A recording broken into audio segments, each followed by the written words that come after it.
case there's any questions come up, so we'll wait a few minutes. Yeah, you can. So I have lost property from last meeting. We had 2 return items on the agenda, so I thought it was possible that the gentleman who was sitting, he was sitting against his back against the wall, left this hat. I thought if that person's here or knows who it belongs to, it's right up here for you. So that's it. Unofficial business. Unofficial. Maybe they can put that in the paper. That way I'll know it's out here.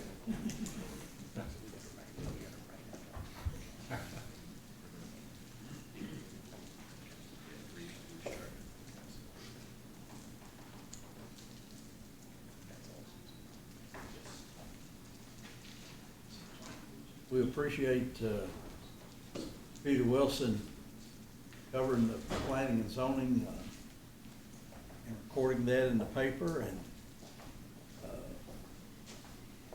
I don't know if you all saw it. Channel 18 did a story on the news graphic yesterday, wasn't it? The only paper in the Commonwealth still that has in-house printing. It's one of, I think, there might be 3 presses in the state, but there might just be 2. That's cool. Good story about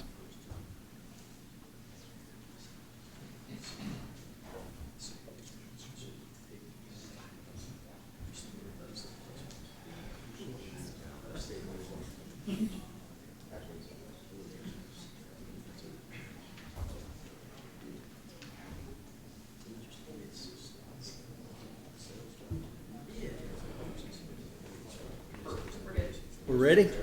All right. Not but 5 minutes late there. So. I'll call the November meeting of Georgetown-Scott County Planning Commission to order. First item of business is approval of October invoices. I'll make a motion for approval of October. Motion made by Ms. Singer. I'll second. And second by Mr. Smith. All in favor say aye. Aye. Any opposition, say nay. All right, the October invoice is approved. Approval of the October minutes. I'll make a motion. I'll second that. And Mr. Stone, second. All in favor say aye. Aye. And approval of the November agenda that we have in front of us here.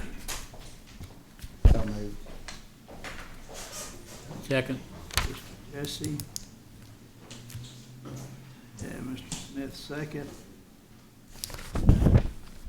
All in favor say aye. Aye. Opposition say nay. All right, do we have any items for postponement or withdrawal? Mr. Chairman, John Woodall, on behalf of the applicant and ZMA 2024-49, which is the paddocks at Jennings Farm, want to ask for a postponement of 30 days for that. All right, And that'd be the development plan too. all right. Charlie, do we have to vote on that or just accept it? Just accept it. Okay. Accept the Thank you. postponement for both those items on the paddocks at Jennings Farm. So if you were here to hear any information about either you may know it as limestone development or the paddocks at Jennings Farm, that will not be heard tonight. That will be, they're asking for a postponement to next month. All right, next item is, but we also have a couple of postponements and withdrawals that we knew of beforehand. One was Community Health Center and the other Triple Crown Business Park. One's been postponed and the other's been withdrawn. So if you're here for either one of those items, they're not on the agenda for tonight. Next item would be the consent agenda. Mr. Chairman, we still have, or Mr. Director, still have 2 consent items. We have 5 total consent items. 5 total, which are, would you let us know which ones they are? They're up on the screen Okay. for convenience, but it's items A, B, C, D, and E in new business. So, item A being the Murphy property, item B being the Milliken property, item C being the Marketplace Frankfurt Pike property, item D and item E being the Cherry Blossom Center Unit 1A, Lot 2, otherwise known as the former O'Charlie's Restaurant property. Okay. So let's take those in order that you see them on the screen there. The Murphy property, FSP 2024-51, is consent eligible unless there's someone that is opposed to that or has questions about it. Seeing none, I will take a motion. Make a motion for approval on FS 23-51. And I'll second it.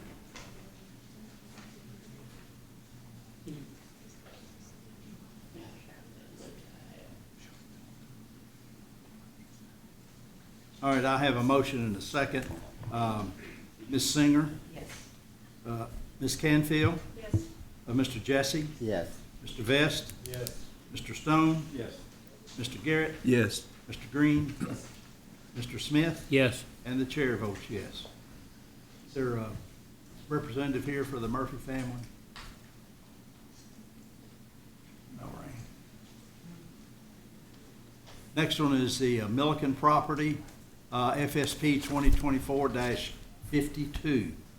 Is there anyone in the audience that is opposed to that development or has questions about it? Seeing none, I'll take a motion. So moved.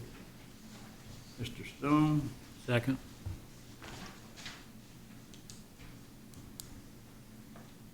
Dan Smith, second.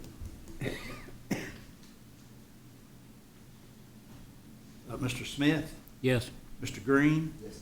Mr. Garrett, Yes. Mr. Stone, Yes. Mr. Vest, Yes. Mr. Jesse, Yes. Ms. Canfield, Yes. Ms. Singer, Yes. and the chair votes yes. If Representative, that family would see Mr. Perkins up here.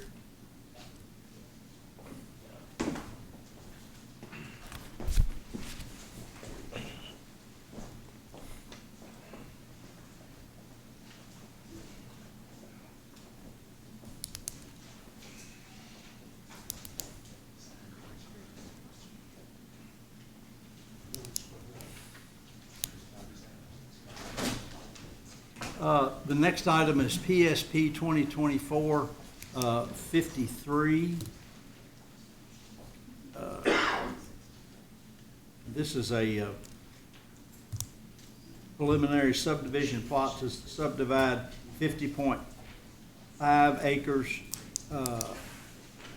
into one anchor lot, 3 outlots, and 1 agricultural lot, and 1 residential tract located at 1938, 1962, 1998, and 2010 Frankfurt Pike, and 101 Ferguson Lane. Is there anyone that would like to hear information about that job or is opposed to it? All right, seeing none, I will take a motion. Motion for approval of PSP 2024-3. Second. That's not us. It's a different, that's just the lot, then buying the subdivided lot. All right, Ms. Singer, Yes. Ms. Canfield, Mr. Jesse, Yes. Mr. Vest, Mr. Stone, Yes. Mr. Garrett, Yes. Mr. Green, Mr. Smith, Yes. and the chair votes yes. All right, if representative. See Mr. Perkins over here. The next item,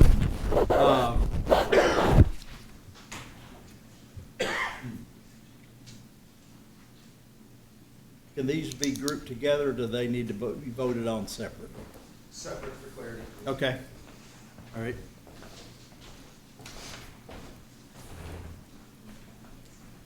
The next item is FSP 2024-54, Cherry Blossom Center, formerly O'Charlie's Restaurant Site.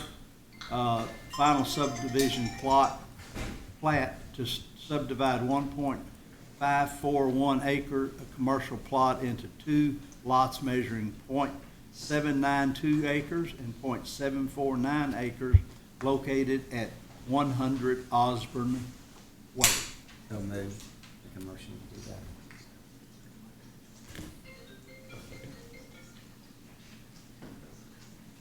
I have a motion. Second.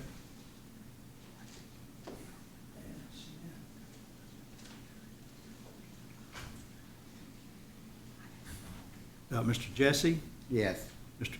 Ms. Canfield, Yes. Ms. Singer, Yes.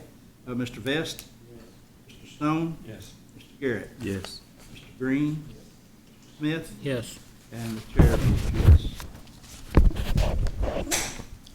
And the next item is also for Cherry Blossom Center, but it is PDP 2024-55 preliminary development plan, 2 restaurants, a 950 square foot restaurant with drive-through, and a 2,325 square foot restaurant with a pickup window.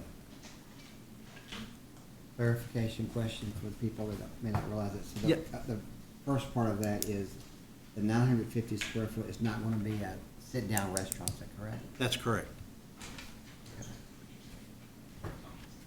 Can we say what it is?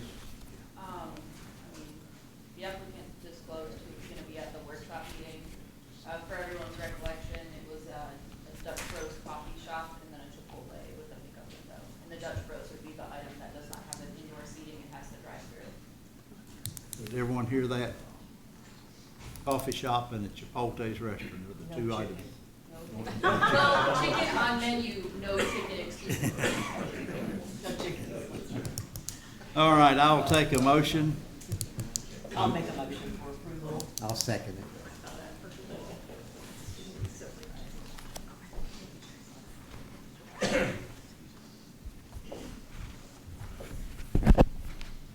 Ms. Singer, Yes. Ms. Canfield, Yes. Mr. Jesse, Yes. Mr. Vest, Mr. Stone, Mr. Garrett, Yes. Mr. Green, Mr. Smith, Yes. and the chair votes yes. All right. Both of those. All right, I think that takes us back. Everything on the consent agenda. And so under old business,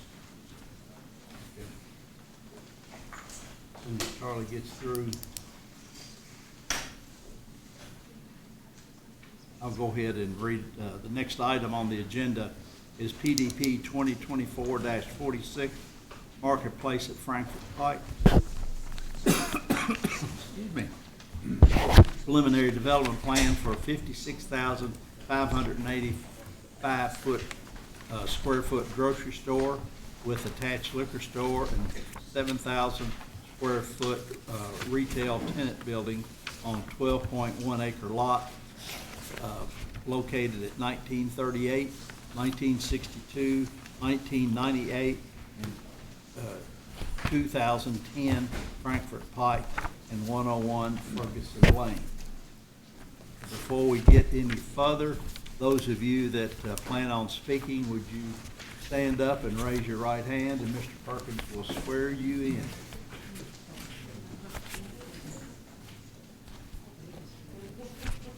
Do you swear or affirm the statement you're making to be the truth to the best of your information and beliefs? Yes. Thank you.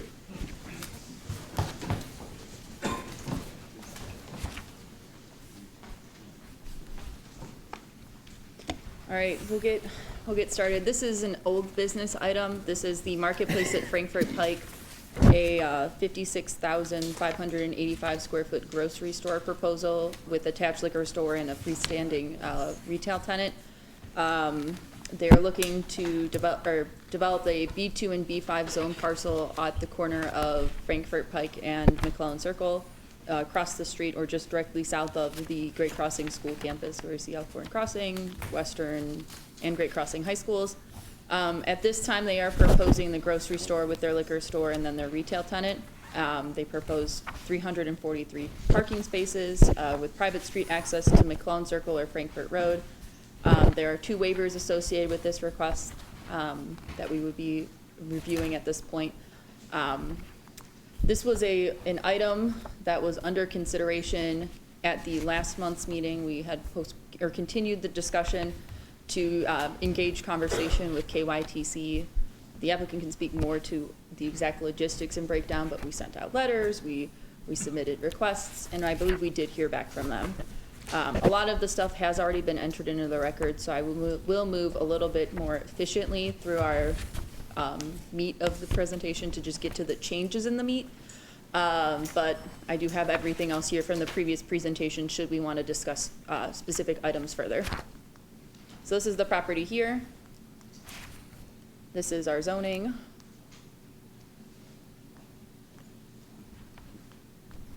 Thought this was going to be better.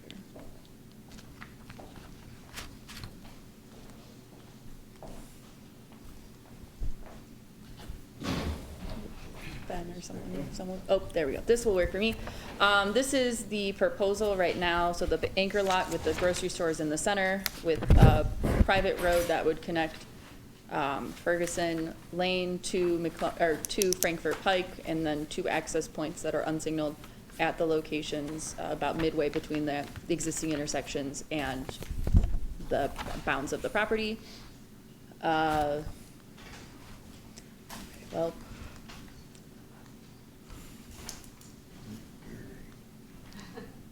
We gotta dance first. If you want to try the other one, we can try the other one. While we do our technical things, I will continue. So we did have some discussion of the locations of intersections at our previous meeting, and a traffic study was performed as part of the study. I have a little bit more of an information about that one, I think on a previous slide probably, which has now been missed, so I don't think we're ever going to get back there. But I would like to just identify the changes and the areas of conversation. So these are our discussion points. These are the pre-existing entrance locations, or at least the entrance locations that were proposed at the meeting in October. I'll kind of run through them pretty quickly, but there's not a whole lot of changes except for the 1 entrance location and additional signage. If we're looking the northernmost, the intersection of the proposed private road and the school driveway intersection, they are proposing to install a light there. KYTC will determine when that light would come in. It may not be day 1, but it would be expected that after consideration of all of the trips generated on the property, we would see that a light would come in at some point in this development process, not years down the line. As you move towards the intersection of McClellan Circle and Frankfurt Pike, there is a proposed cut that would be made that would serve kind of 3 directions of traffic. So there would be an option to make a right in, there would be an option to make a left in, and there would be only an option to make a right out. An option to make a left turn across multiple lanes of traffic at an unsignalized intersection would not be promoted at that time, and I believe the design of the area shows a median to try to limit people's ability to make that left turn and put themselves in potential danger and harm's way. As we move, I'm going to jump to the southernmost intersection, which is the intersection of Fincastle and McClellan Circle, identified in the orange there. This was an item of conversation on whether or not it was a private road or a public road. I believe the city of Georgetown does maintain this road, so it is a public road, maybe used by private citizens, but it is maintained and plowed by city of Georgetown vehicles at this time. At least that's how I've been told from the city and everything like that.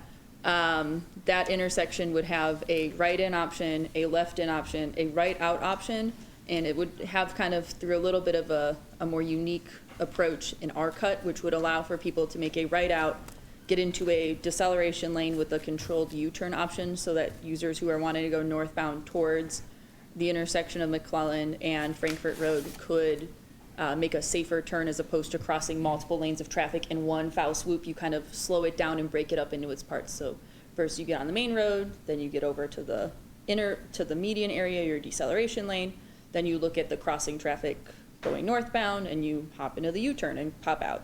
There is a location like this in proximity to the Kroger location.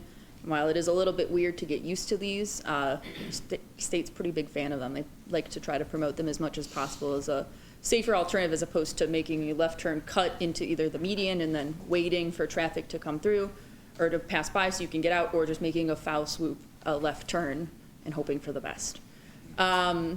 This brings us to our intersection of change, which is the area identified with the purple circle. That specific area, at the time of the application in October, they had only really proposed a one route in option. There was no outward momentum from this location. It was only for those traveling southbound on McClellan Circle to make a right into the property. They've since, I believe in their conversations with KYTC, been able to expand that to allow for a right in and then a right out for users coming in and out to try to pull people as much as possible that are using the potential intersection at Ferguson, Fincastle Way, and McClellan Circle, and to encourage them, instead of using that intersection, to use the one up north and then to also get out, so they don't, exiting traffic doesn't have to go through or towards the neighborhood in order to get out. They can instead kind of have a more direct and straightforward route out of the area. One last thing is the new addition, which is the green kind of square on that, which is just a no truck signage. They're trying their best to try to direct semis to areas that are going to be more well suited for semi usage, to the signalized intersection, to really kind of encourage and facilitate the movement patterns that would direct heavy machinery traffic away from the neighborhood to the south. We understand that not everyone listens to signs, and sometimes signs fall over. But in this instance, people would get pretty used to this being here, and they would be able to direct themselves. Yeah. Oh, okay. So in this area, it is this brighter green next to the purple intersection that we're seeing some change. I'm gonna swap this and hope for the best. And at least as far as the signage, is it true for the people that weren't at the workshop? The drivers of most of these trucks are going to be affiliated with one of the major, is that right? I would anticipate that if they're driving stuff that's dropping off things to the grocery store, they're associated with the grocery store. They're not just me driving a semi and throwing some paper towels out the side. But I would anticipate that they are familiar, and they would, if maybe one time someone learns that they don't take a turn down the neighborhood lane road, and they adjust accordingly to take that signalized intersection at McClellan Circle and the new private drive, or they use the right in, right out areas. They just kind of learn by experience to not take that area and not take that turn. I can't speak for every semi-truck driver, but I personally would probably want to turn in a light as opposed to otherwise. This is much better. This is just our traffic study stuff, so I wanted to briefly highlight the trips generated. We're seeing about is this the right one? This is the right one. With the shopping plaza, with the supermarket, we're seeing about 300 trips generated in the morning and about 775 in the evening, afternoons. They don't all show up at once, and suddenly it's just a drop of 300 vehicles on the road. This is in a 2-hour period, so there may be periods of higher activity, lower activity. That's the analysis that we have available to us. Moving onwards to our actual development of the building itself, this does fall under or above our 5,000 or 50,000 square foot metric for big box standards. We try to make these buildings a little bit more aesthetically appealing, so it's never, oh, that one operator that was in the Walmart or in the Kroger or in the Bargain Hunt or something like that. Instead, it kind of has a unique characteristic. It seems to better fit with the area, and there are site design standards and aesthetic standards that would meet that. Moving on to their waiver and variances requests. This is kind of a diagram of, at least preliminarily, what the landscape buffering would look like against property boundaries. We would expect boundaries along the west property line adjoining the agricultural properties, and the north and east properties against roads that they're not actually accessing directly. So you don't have a driveway for one user. They're coming off of the private roads.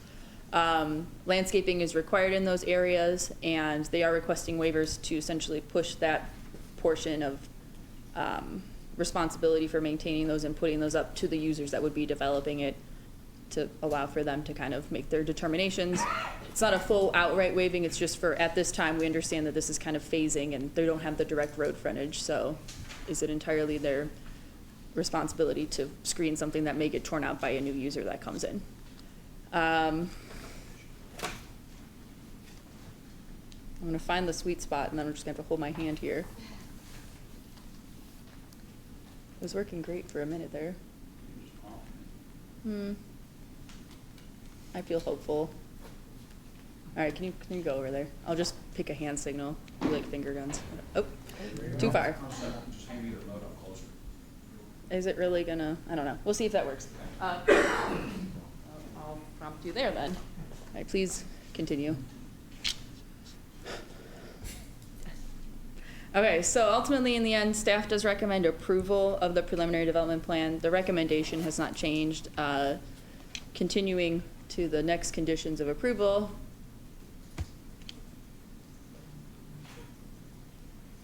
I would like to identify that there was one item that I had forgotten to put into the staff packet itself, which is talking about roadway improvements and infrastructure need to be completed as part of, or prior to start of building construction.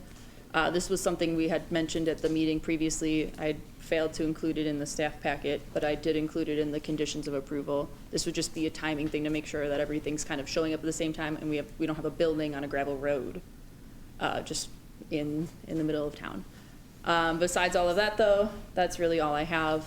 I'll leave it open to everyone else to discuss it and we'll go from there. In our packet, we've got 13, but 13 is not address roadway improvements. It's talking about the sidewalk plan, Yeah, which give is me- 12 on yours. Yes, give me So 1 we're- second to,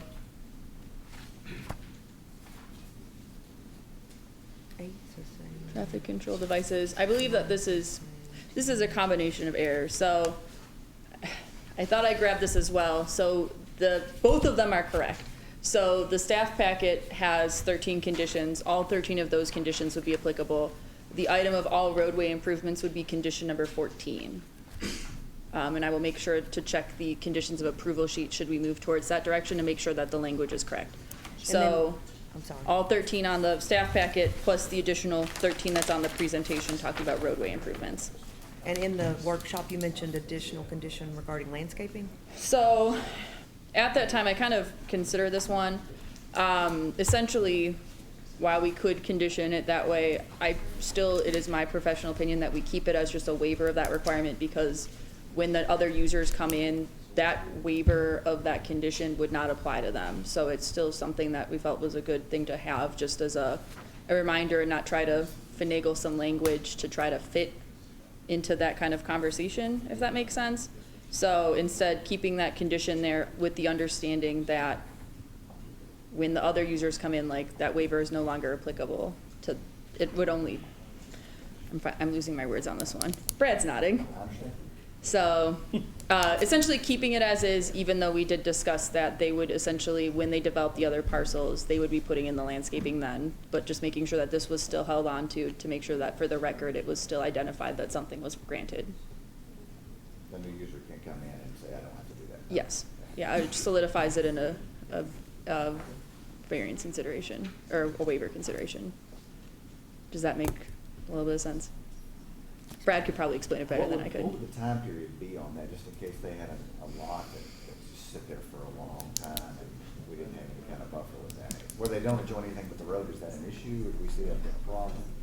So are you talking about if this anchor lot developed and then we're waiting on the outlots? I'm not certain of the timeline for that one. I'm sure they could speak a little bit more to what the difference in time between, how long do you think it's gonna be when the main building is operating and then we're waiting on the outlots to show up? They can kind of speak to that one. I'll speak with you, Charlie, about the condition stuff, because it's a little bit funky and I can see the gears turning. Number 12 in the packet is not on this one. Yeah, As long as you're clear. I'm aware. I will come over there in a moment when we let them testify, and we'll correct the discrepancies on the conditions of approval and get an up-to-date document for everyone's convenience and hopeful clarity. And I also brought up, I think at the workshop last month, the roadway improvements. I've got a problem with that. Okay. While it's under construction, and so if they can address that when the owners come up, I see no reason. And maybe it's just a preliminary roadway and then do final surfacing, closer to opening of the store there. Yeah. I don't want them to put in a road and then other contractors come in and tear them up again. Yeah. Okay. I can let them speak, and I will come Yeah. over to Charlie and work on that one.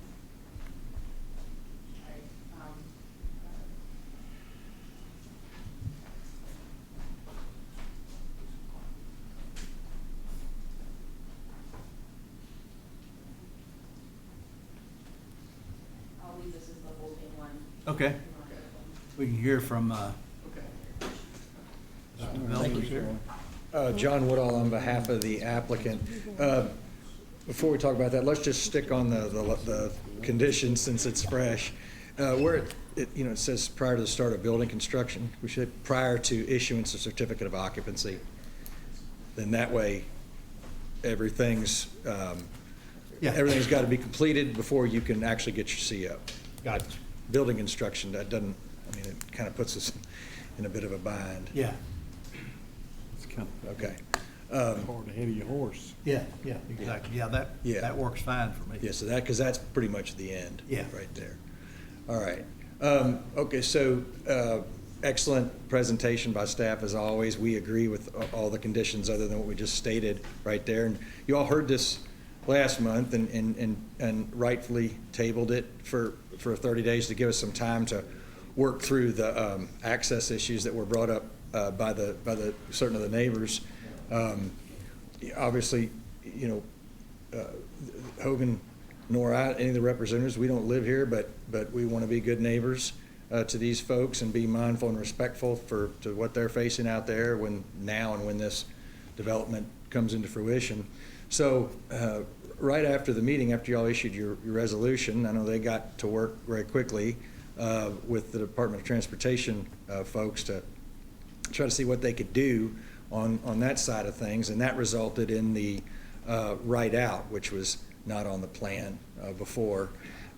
The other issue was to try to get with the vendor and see what the concessions we could get from them, in terms of the access points.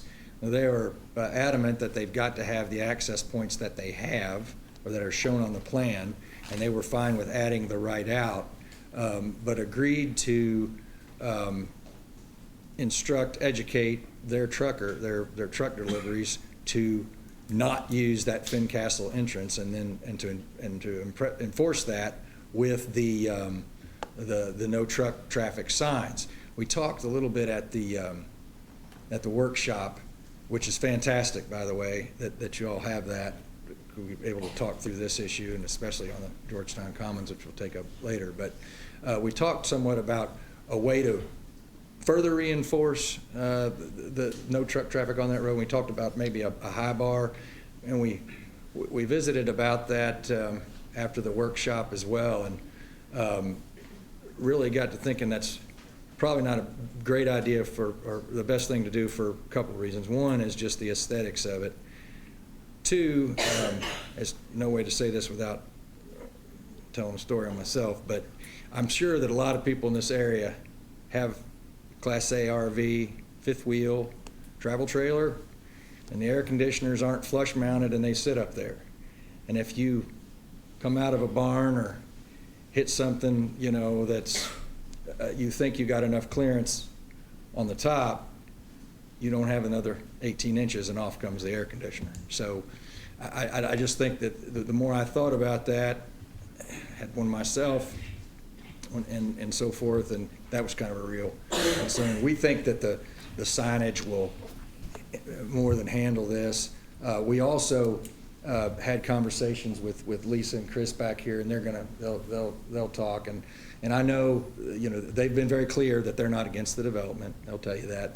They're just worried about their safety in their neighborhood. And we've tried to address that best we can. And I hope you all think so too. But otherwise, everything on the plan is as represented, and we agree with staff's recommendations. So, if you have any questions? All right. No, sir, I think we've about, between the two work sessions, I think we've about beat this horse to death. All right, we will open it up for the floor right now. If there's anyone that has any questions for the staff or for the developer, we will hear those at this time. Yes, ma'am, please come up and state your name. Hi, my name is Lisa Manning, and I am at 133 Ferguson Lane. Thank you guys for your listening to us last month. I felt like you were very attentive to what we had to say, and I learned at last month's meeting that you guys have a very thankless job. So I appreciate what you're doing for our community, even on the times that we're not here for just our neighborhood. So first, as John said, we did have a great conversation with him a couple weeks ago with he and the developer. Is that mic on? No.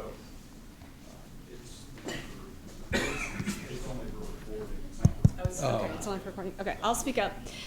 So we did have a great meeting with John and Justin, the developer, a couple weeks ago via Zoom, and we reiterated that we are very, very much for this project. We certainly understand the economic value and the growth that it's going to bring to Georgetown. It's great. We love the concept, and we're grateful to have another grocery store. So we have zero qualms against the grocery store itself. But our neighborhood has one entrance and one exit only. We have no other options to get out of our neighborhood. And now we're going to have to compete with traffic. So the grocery store, on the other hand, is going to have 3 additional entrance and exit points, so other than the one that's also in our neighborhood. And we just feel like the extra entrance that they're putting at Fincastle Way is just going to create a significant and unnecessary impact on our neighborhood. As I said, we met with them. They did add that right-hand turn out, and so that people would have that access on McClellan Circle. We're grateful for that. But they kept the entrance at Fincastle Way, as they just mentioned. This is a destination store. This is not. If you go to Costco in Lexington, there's one in, there's one out. If you go to Walmart in Georgetown, there's one in, there's one out. So there are stores that are successful with not having entrances at every single road point, and that's kind of the point we want to make. It's a destination. People are going to go to that grocery store because it's a very well-known, very popular grocery store. They're opening one somewhere near us, and people are already excited about driving 15 minutes to go to that store. So they're certainly going to want to only drive 5 instead of 15 minutes.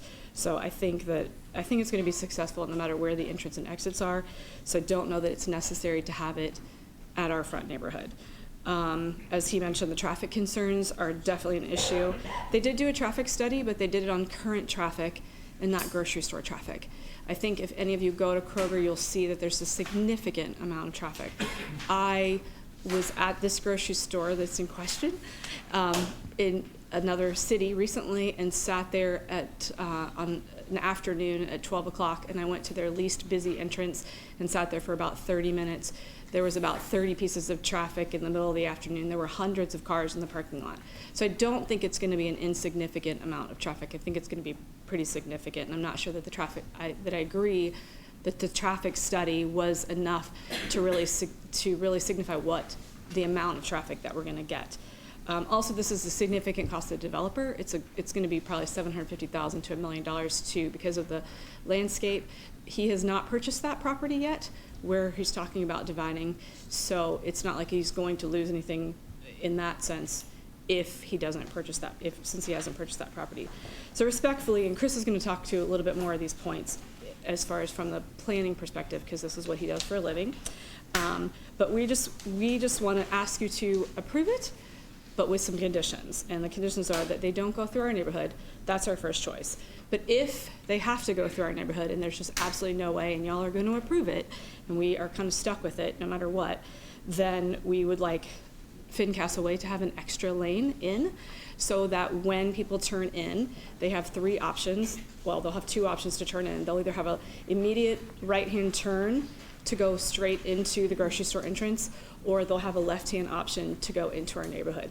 But we won't be sharing that lane, so when we're trying to go in and out, they'll be able to do that.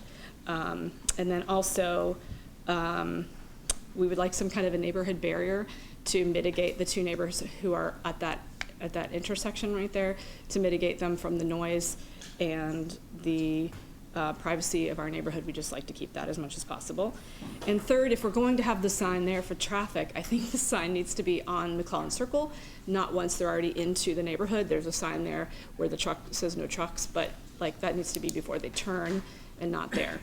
He's going to address the stop sign that they talked about. So we just would like to, your help in saying, go ahead and approve it, but not necessarily approve that extra entrance, because it's not a necessity, it's a want at this point. And the last question I'll ask you is the first question I asked you the last time. Which one of you guys would want that particular entrance, sharing the only entrance and exit that you have if it was your neighborhood?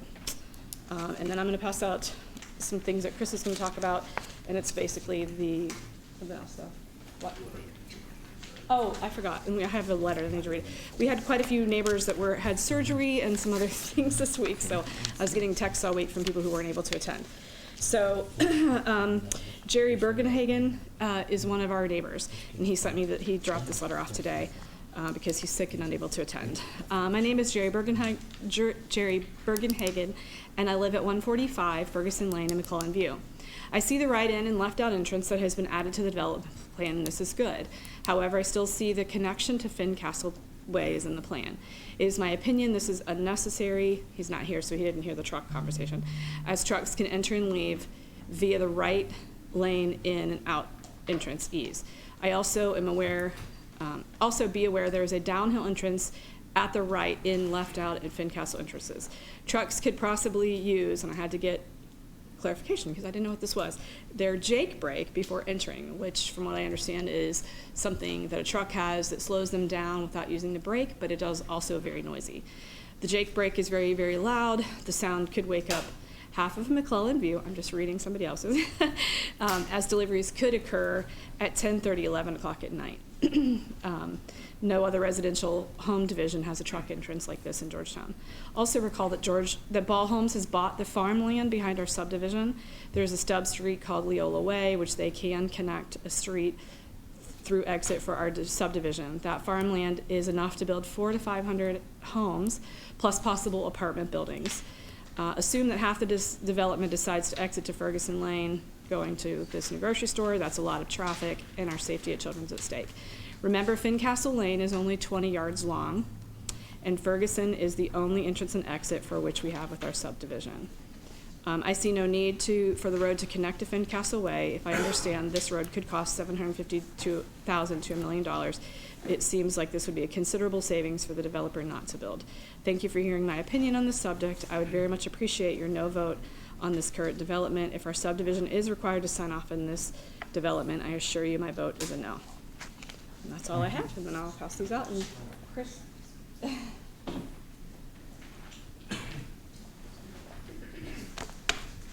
Good evening, everyone. My name is Chris Dooley. I'm from 141 Ferguson Lane.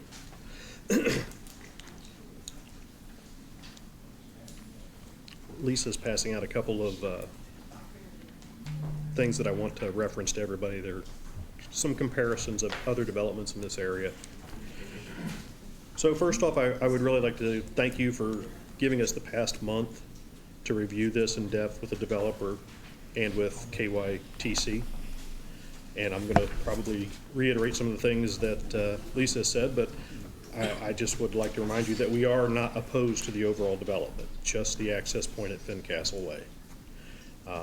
After speaking with the developer, he confirmed this is a build-to-suit project, and I'm not sure if everybody knows what that means, but basically the client will take over the possession once the construction is complete. So the grocer itself is actually not developing this. Wanted to take a minute to direct you to a couple new developments in our area for comparison, and those are what Lisa just passed. I only had a couple copies of each, but the first one is at Georgetown Commons, which I believe you guys are discussing later this evening. It's a significantly larger project, yet it only has 2 points of access to a main road. The second one is Citation Point, which is under construction currently. It is the corner of Georgetown Road and Citation Boulevard. It happens to be the same tenant who is going into this development.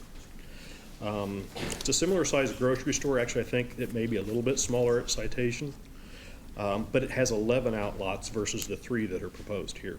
So it's actually a larger overall development. It only has 2 access points to a main road.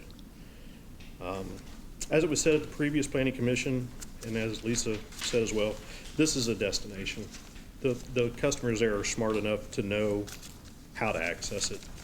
Same with the truckers are gonna learn which way to go to deliver products. Customers will learn as well. So there's no reason to access the proposed development plan through Fincastle Way.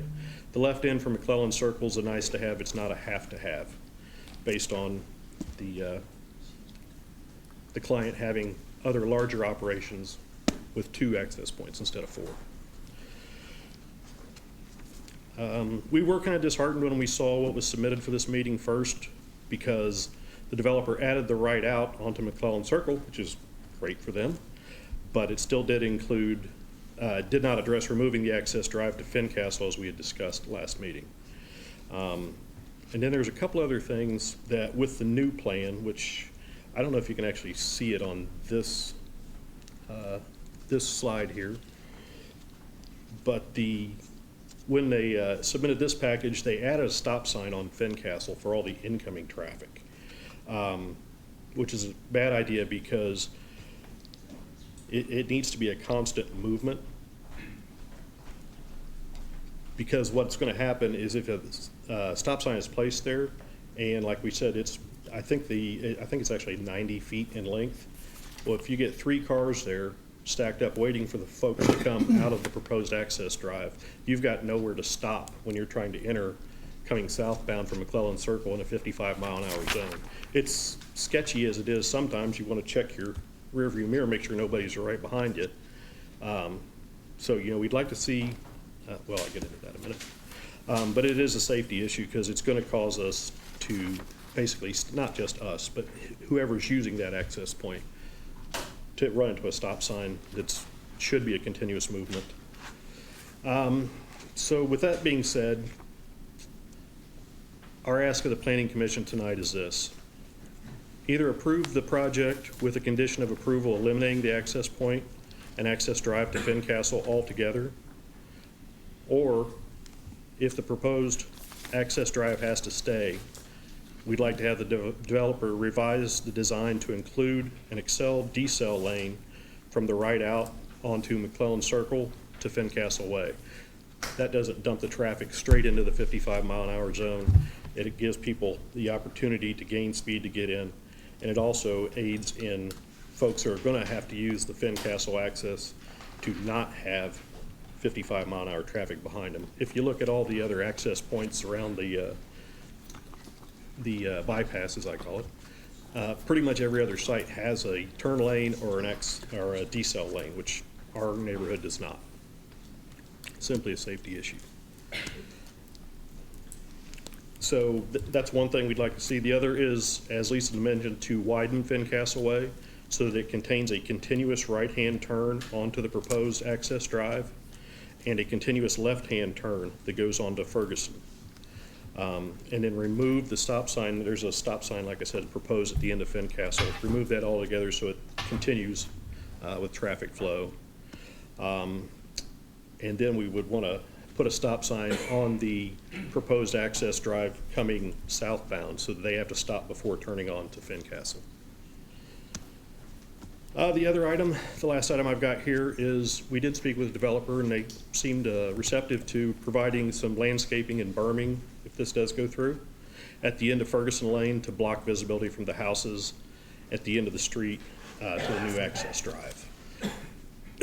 Kind of like a separation of our neighborhood and the new commercial development is what we're asking for. And I thought about throwing in if we could get all the neighbors like a $10,000 Gift card to the grocer or something? You never get it if you don't ask. So, thank you all for hearing this, and then if there's any questions I could answer, I'd be happy to. Thank you, Chris. Do we have anyone else that would like to speak to this? I agree with you about the stop sign. If you, come on up. Charlie, I didn't swear, I didn't want to swear. Oh, you know I better. didn't plan on speaking tonight. I did. I'm Erin Shue, 108 Arrowhead Court. I know that you all know me from another project. I want to go on record as saying I don't hate this. I'm actually pretty excited about having it on that side of town.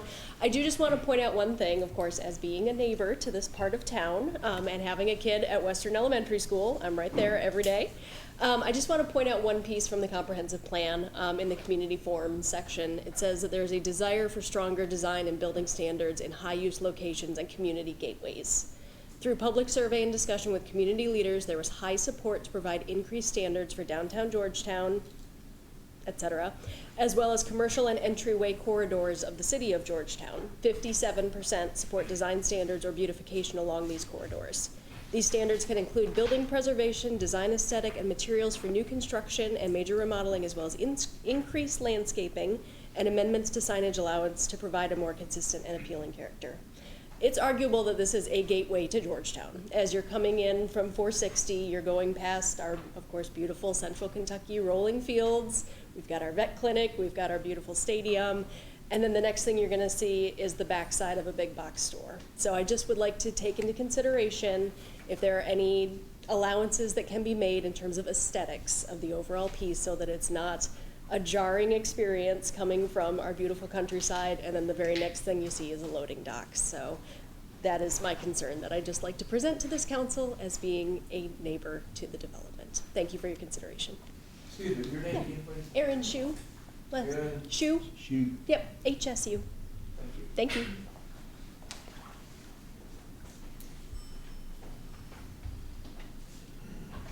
Any other comments? If I may speak specifically to what was just brought up. Yeah. Please, Mayor. I thought that was actually a great segue to one of the topics we'll be talking about later tonight, which is comprehensive plan implementation, so I thought I'd step up now. The comprehensive plan, as you know, an incredible amount of work went into putting that together, and I do think is a great reflection of the values of our community. However, the comprehensive plan is a guiding document and not a development regulation. What we do have in this case, though, is a set of big box design standards that this development will have to meet that will address many of the concerns that were just brought up. And so as the commission goes to consider this issue, just be aware that we are asking this development to go above and beyond because, quite frankly, they're more than 50,000 square feet. That is a development above and beyond what would typically be considered by you guys. With that said, I'm going to go sit back down. Thank you. So, but is it also true this is the first time those standards will be implemented? Not the first time. However, they are. It's not every day that a 50,000 square foot plus project comes before us, which is again why I think if you have questions specific to that standards and what's inside of there, I believe that the applicants are familiar with those standards, but it might be something that the rest of the commission has questions about. They are in your packets. I did include them to follow the traffic study. It is a 16-page document that you can review, and it has some pretty high expectations for our larger scale developments. So, And that's online where the public can also view that? yes. Yes, sir. It's online. It is. Thank you. Thank you. May I comment briefly, Mr.? Yes, sir. I want to let Derek quickly give the engineering specifics of this, but because I think a lot of the things that the neighbors want, we've done, number one. Number two, some of these things that the wish list items were not warranted by the traffic study, which was performed by Ms. Zimmerman here. And the other thing we learned, or I learned in the process with KYTC, they decided a long time ago where the brakes on McClellan Circle go. They decided that. And I suspect when this subdivision was developed that access point where it was going to be accessed from was already predetermined. So we don't have a whole lot of leeway on that, but I want Derek to explain the things that are happening, because Fincastle is not a narrow lane, it's 40 feet wide. So some of the things we're doing to that, just so you understand that there's been a lot of thought going into this.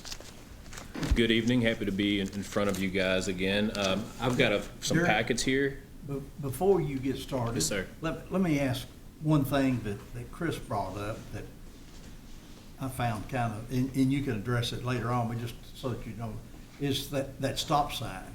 You know, when you come into Walmart, you got a sign there that says incoming traffic does not stop. And so I think we're looking at the same type of thing there. You don't want that, and that's a shorter drive than Walmart's there. You don't want them stopping and backing up. So if you would sometime in your presentation, address that. Yes, sir, absolutely, completely agree, and I think these packets will help shed some light Okay. on that. We've got some exhibits in here, would be happy to add these to the record.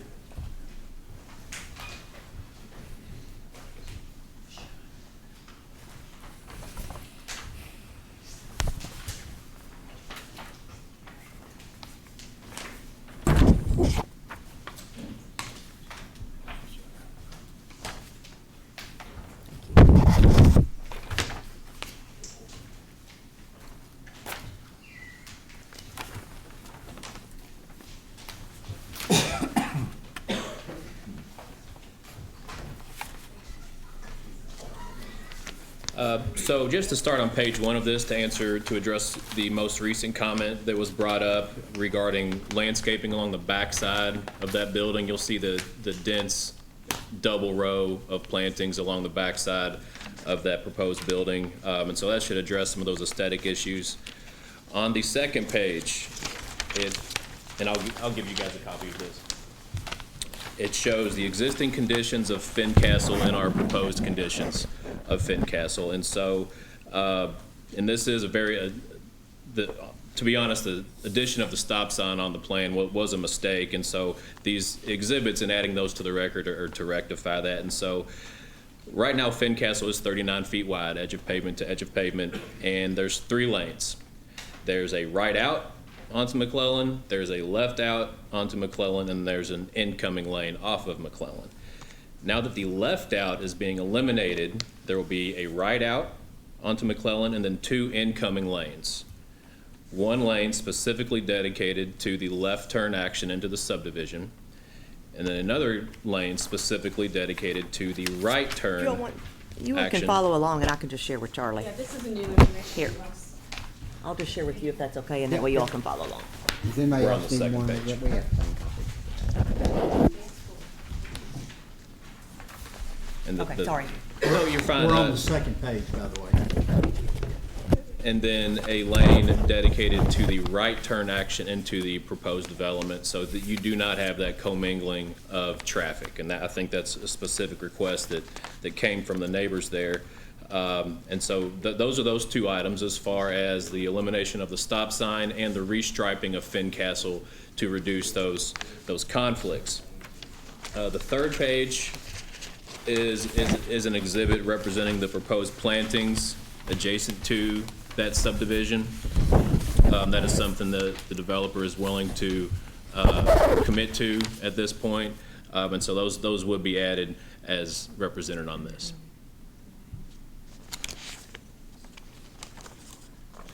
And that's really all I have to add, unless you guys have any questions. I've got a question. Yes, sir. On the signage, the young lady, Mrs. Manning, was talking about, I guess in the green area where you're gonna come in and you see the no turning or no entrance for the trucks. Is it there, or could it be put on closer to the highway where you don't turn in? Or is that? And so the intent of that is to not allow trucks to exit down that access road and get out to Fincastle. And so at that point, that would be the decision-making point for those trucks. But if the commission would like, we can add as many no truck signs as you like. Okay. I have a question. Yes, sir. So they had brought up, the gentleman that spoke, since you have so many exit points already, just for our clarification, so why is it absolutely necessary to have this from Fincastle into? That is coming directly from the vendor on this. Without a left-in action off of McClellan, that they will not come to this property. And why do you think that is? Well, there's no grocery at Georgetown Commons, so that explains that discrepancy. A grocery or vendor is a lot higher traffic volume. Mike, go ahead. I'll let him answer why you think why that is. So, try to explain it on this diagram. This will work. Can you back up? I think you need the whole development. No, that'll work. It's Okay. Mike Leonard, Hogan Real Estate. Thank you. So if we were to remove the left in, or if the vendor removes the left in on McClellan Circle, then there's no way for anyone to access the lot without going all the way to the light, all the way around, and come back in. So that's the reason why it needs to be there. And, you know, KYTC's recognize that as well, because that's the way they kind of set it up. And their focus here is on safety, which is the reason for that, you know, for doing that J-turn or whatever they call them. So that's how it got sort of played out. Does that answer the question? Yeah, you answered that's a question, but I'd like the gentleman to come back up. And you said you had experience in the past with development and how these things are done. Is Yes, that sir. right? Yes, it is. Can you explain from your point of view about this entrance versus what you've seen other places? Sure, absolutely. So like I said, that and this gentleman said as well, they're looking at it strictly for a left-in only. That's the only reason they need for that. But if customers learn how to access a destination-type development, you can literally, in the amount of time it's going to take to traverse that access road, you can literally go to the light, turn left, and then turn left directly into the center. You'll be at the front of the center instead of working your way all the way through the access road and through the parking lot. So I firmly believe that this store will survive, this whole development would survive without a left in off of McClellan Circle. Thank you.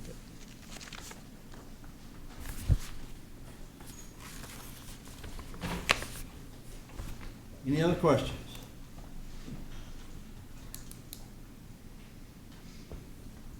So the stop sign is not going to.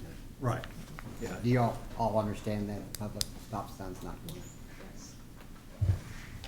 And that the barrier, they're gonna put the barriers there, right? Yes. To shield those neighbors on the corner.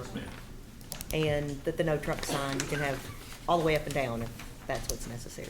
And so these 3 lanes is what you were asking for? Yes. If they were gonna have to Yeah, we use had, that. we talked to them last week about that, they did not reiterate that they were gonna be doing that, so what I think that Chris was trying to say is, if you turn in as a customer, if you turn in to that access lane, you're gonna have to go back behind and around, up to the front and through the whole parking lot to get to the grocery store. Or you can go to the light, and you can turn left, and you can turn left into, at the grocery store. It's gonna be the same distance. So it's not saving them any time to go through our neighborhood, because now they either have to go light and turn, or go all the way around and weave their way through the parking lot to get to the front of the store. Just a thought. I would like to make one clarification thing. Okay. They're coming through the road, they're not coming through your neighborhood. No. They're not coming down Ferguson through your neighborhood. That's correct. Yeah. But they are gonna share that entrance. That entrance there, Yeah, right. we've got one way in and one way out of our neighborhood, now we're gonna share it with, say, 500 cars at 5 o'clock at night. Gotcha. It's just a significant amount of traffic that we don't have any other way, we have to share it with them if that's the situation. And sir, do you mind clarifying for me why the vendor says it's a no-go if that was not, can you clarify that?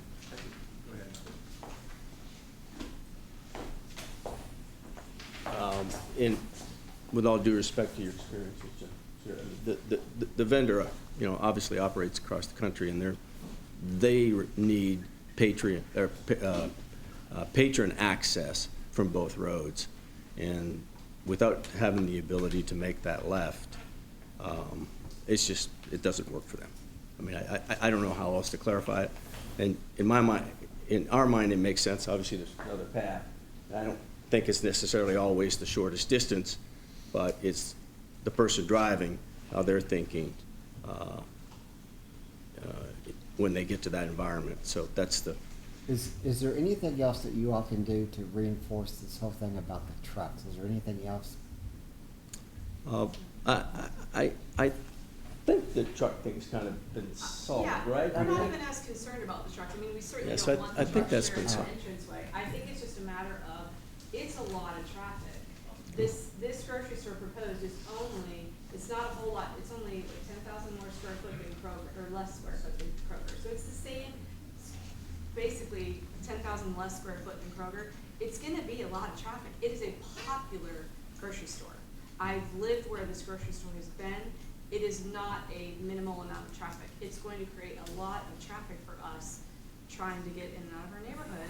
When we're leaving for work, when we're coming home from work, we now have to compete with, instead of the 45 neighbors around us, we're now competing with, you know, at the one thing she said 350 at dinner time, possibility of 350 people going in, you know, and I don't think their traffic study was actually legitimate because it wasn't at a grocery store, it was at the current corner where there's nothing there except farmland. So I don't know how you can compare farmland traffic when you're going in and out to what is going to be there, which will be a grocery store. Mike, let's let Yeah. Diane explain her findings. Yeah, Diane Zimmerman does traffic studies all over the state and works with KYTC, has worked with KYTC for, 38 years of doing all of this. so she can help share sort of the facts about the traffic with these people. Sure.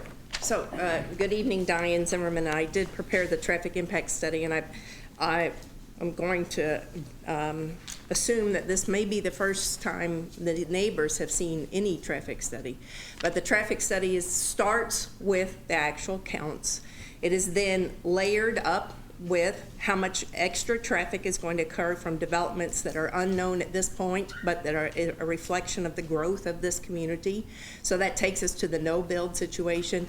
And then the traffic that is generated by this development is added to that. And that, you know, specifically is figure 6 and figure 8 in the report, and that is the trip generation is based upon supermarket shopping centers counted across the United States.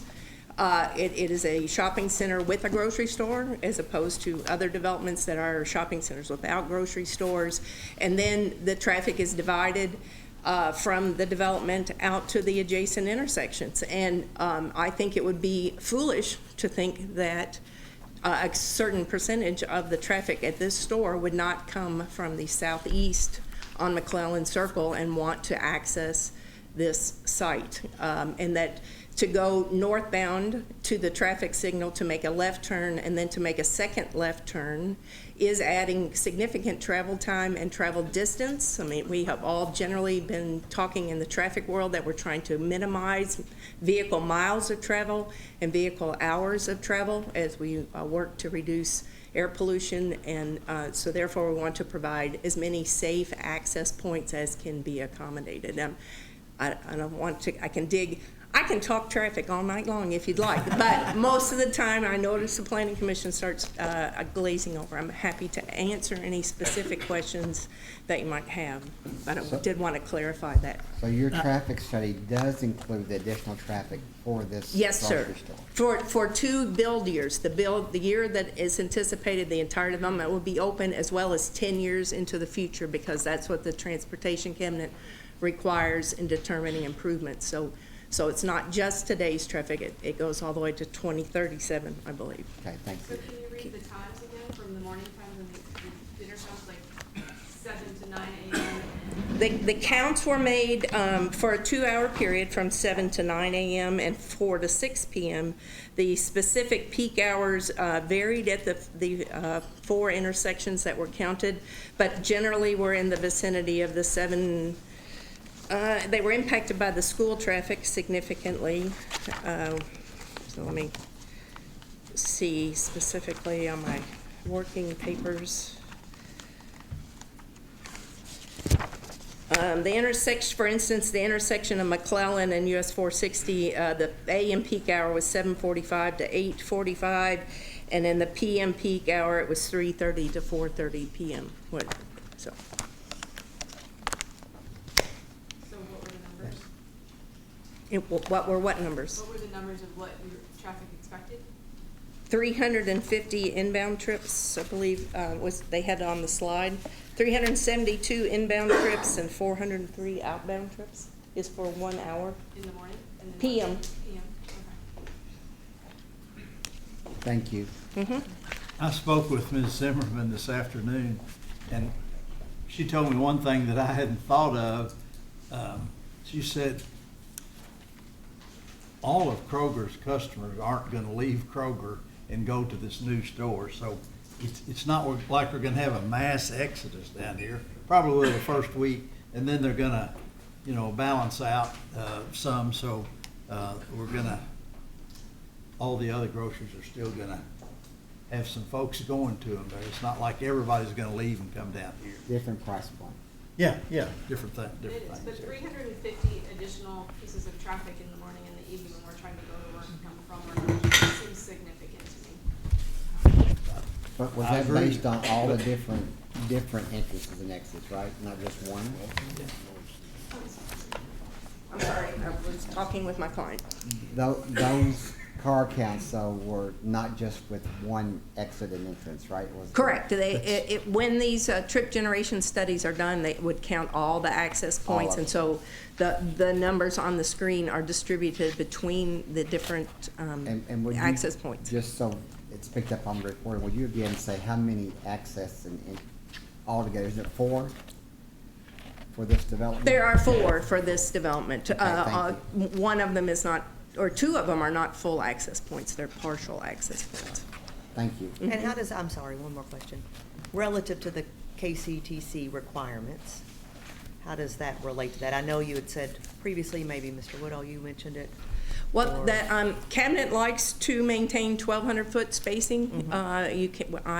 They will accept at times 600-foot spacing, but as was mentioned, when they designed McClellan Circle, they predetermined where the access points will be, and they will not grant additional access points without a significant amount of effort. And at this point, they're trying to minimize full access points. They will agree to allow a right in, right out because they understand it reduces traffic at major intersections. It's an advantage to the system to have right in and right out, but they're trying to minimize the number of places that you can make a left turn in. And so they have chosen that this is how they want that section to work. Thank you. It's very helpful.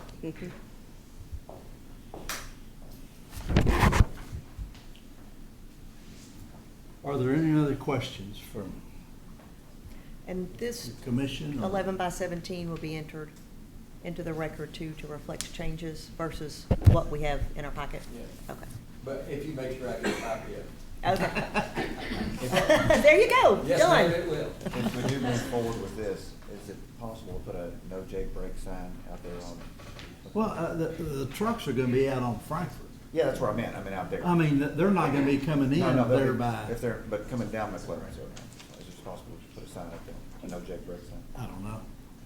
I see them at other places. If that's legal or not there. I don't know. Yeah. What does that need to say?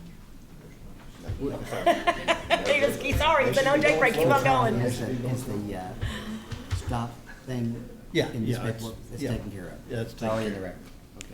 Okay. Yeah. Very briefly, I just want to draw everyone's attention to the screen. Staff recommendation is still approval, but I did amend the PowerPoint to reflect the corrected ones. So we've 13 is the one that is not seen in the packet, and the numbers kind of moved around, and 14 is the one that talks about traffic control devices, which I believe was 12 in the staff report. Yeah. So we have updated this to reflect what the conditions of approval document would say, and I apologize for the inaccuracies in the staff packet. Thank you. So Mr. Woodall mentioned, Elise, number 13, that roadway improvements would be done prior to certificate of occupancy, not at the, prior to start of building construction. That meets the intent of that condition there, and staff would be favorable for that. Okay. Does that need to be, wording need to be added to that then? You doing He said it. it? Make sure.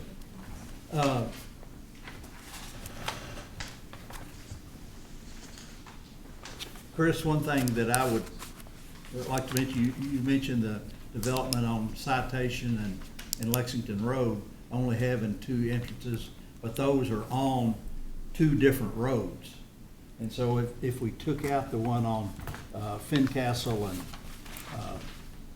Ferguson, then the only entrance to turn left would be back up on Frankfurt Pike there, because that other one, you can't access it, the new one that they put in there, so.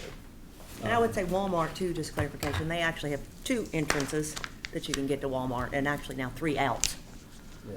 at least if you're turning right on Strip Plaza. They're on the same road. They're not. They're on the same road, yeah, but it is more than one entrance. And honestly, that's the reason, well, one of the top reasons I have tried to avoid Walmart over the years is because of the limited in and out. Yeah, I understand the access point being a left in on Fincastle. Yeah.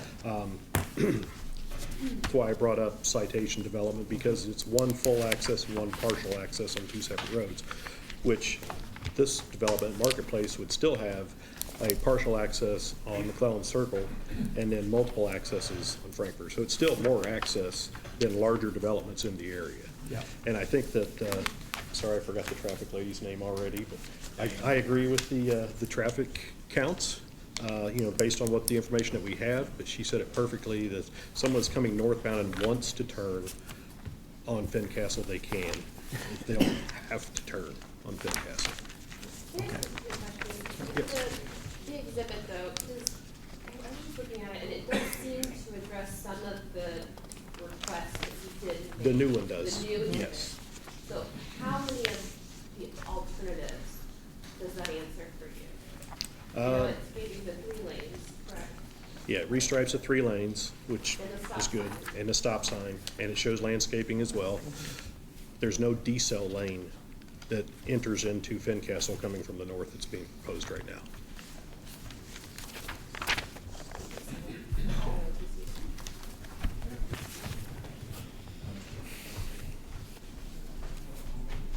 All right. Any other questions? For the applicant or for the staff? Any other questions from the Are you ready for the vote? audience there? I was just checking to make sure. Yes, sir. I'd like to make a final comment. My name, I can swear in, my name's Jerry. Come up to the Yeah. microphone, please. Is it Jerry Adair? Jerry Adair, like the county.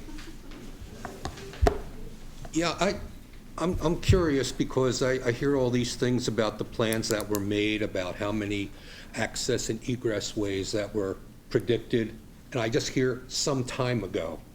When was that? Was that before Scott County became the fastest growing county in the state of Kentucky? Or You're talking before about the Georgetown? KCTC? Pardon plan? me? You talking about the KCTC planning? The Kentucky? Kentucky Yeah, Highway. Yeah, I would guess it's when McClellan Circle was built, Design. which was. So that's before there was a subdivision there? Yeah, I don't know what year the subdivision was built, and I don't know Okay. what year McClellan, that part of McClellan was put down, but I'm guessing 20-so years ago. Exactly. I think that's Yeah. my point, and I think it really doesn't take into Yeah. consideration neighborhoods. I can only tell you that I teach at BCTC, and tomorrow, they're holding a celebration for a record number of enrollment right now. UK is doing the same thing. We've got more people coming in here, and they're going to be using this grocery store. I'm glad it's there. But I don't think they took into consideration where these neighborhoods would be, and there would be only one way in and one way out of the neighborhood itself. That's the problem. Again, I think it's terrific that Scott County is doing so well. I don't think they took into consideration Toyota and how many people that has drawn from across the country to come here and work, the record number of enrollment and employment here in this county in those places. So when we're predicting all these numbers, forgive me if I question the prediction, because I think we're wrong. I don't think they saw this coming. And so if we're going to base this on these predictions, I think we're making an inherent error from the beginning and not looking at what, we're talking about what they thought might be, and what we're talking about is what is. And we live there. And like I said, we want to be good neighbors. We want to be good neighbors. Okay? Thank you for your time. Thank you, Mr. Adair. I think if you drive around the new section of the bypass, northwest side, as you go around and look, you will see cutouts. They've already made plans where the exits and crossovers are gonna be all the way up and down through there. For the whole road. And for the whole road, from there to the Cincinnati Pike there. And like Ms. Zimmerman said, trying to talk with the Department of Transportation and get them to change their mind is like talking to that wall right there. I understand that, but the people that live there will not throw up their hands just because they hear that. Yeah, well, Yeah.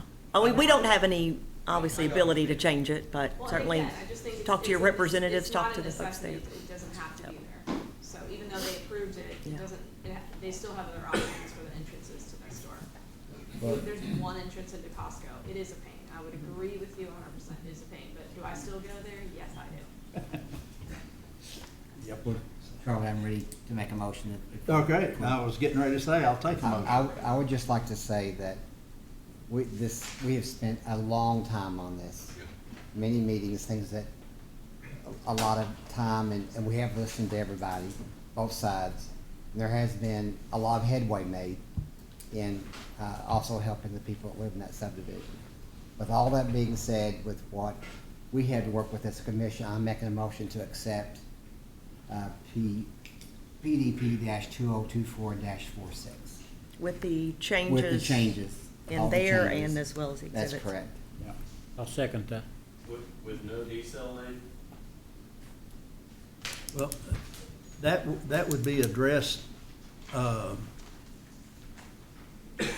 We've already had one neighbor in our community rear-ended by a car. well, when they were that's turning gonna into happen our community. everywhere. I hate to. It'll happen more often if you do the work. Let's do it right.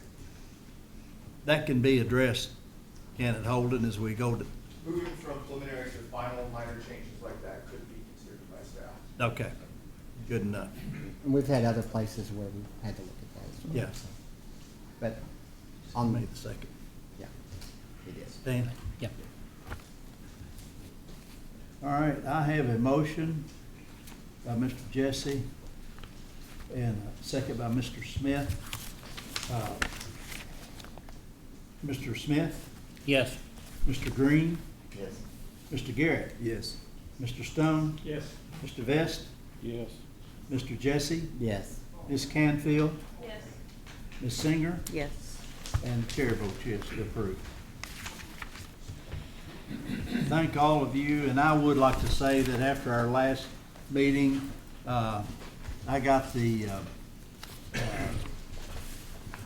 nicest card thanking us for listening to your neighborhood, and that was very appreciated, did a great job, and it expressed, how you all felt and understood what we have to go through. So I thank you for it. All right. I do have a couple of questions, though. I don't know if this is the right time, but it's about our neighborhood.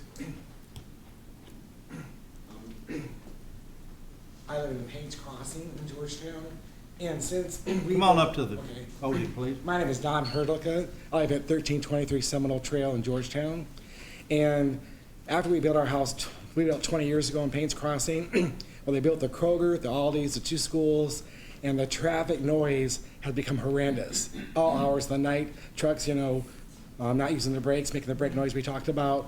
And we've called all over, and nobody can seem to help us about getting a sound wall built. So I don't know what we have to do, if the neighbors have to vote on it, or we gotta pay, or I don't know, but we all want somebody to address that issue, okay? That's the first issue. The second issue is the entrance to our subdivision. There's been multiple accidents and even fatalities there where people have died. So are they planning a traffic light there, or something to prevent all these accidents. It's horrible during peak hours trying to make a left turn in there, or even to get out of our subdivision, because the traffic's both ways. Is with school getting out, Toyota, you can't go that way, you know. We go clear around the back way because fear of an accident or not be able to get home. So those are just two issues we're concerned about. Well, then they need to be brought before the city council. So how do we do that then? Just show up at the Call city the council. mayor's office. Well, Call the mayor's office. we've had numerous times that we just get the runabout. They say we have to have a noise survey done. We call everybody and nobody knows how to get anything done, so that's why I'm addressing it. Nobody's been able to help us, you know, so. So, yeah, call the mayor's office, get on the agenda for the next meeting, and, Do they have the public comment section every time? yes, they do. So you could also just show up and, Since our staff talks to the Department of Transportation regularly, I believe you're talking about against the bypass. Right. Well, that's a state road. State road. They're the ones putting all the other sound barriers and the like. How 'Cause- about staff just making a contact and asking out on these things, at least how to address at least. Because, you know, Canewood got one, you know, but we didn't get one, and we were, you know, we have more traffic on our road than they do right this time, so. Maybe you get your subdivision organized and maybe things Okay, can change. thank you. And also the police chief in Georgetown is very attuned to talking to the public. Okay. I would call the 7820 number and ask to speak to him. He will definitely call you back. Okay, thank you very much. All right, next item on the agenda is PDP 2024 Georgetown Common.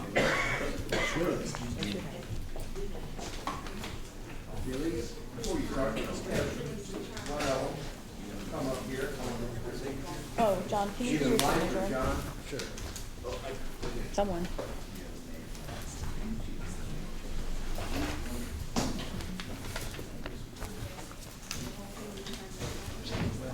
Why would you accept Thank you, Chris. Lisa, thank you.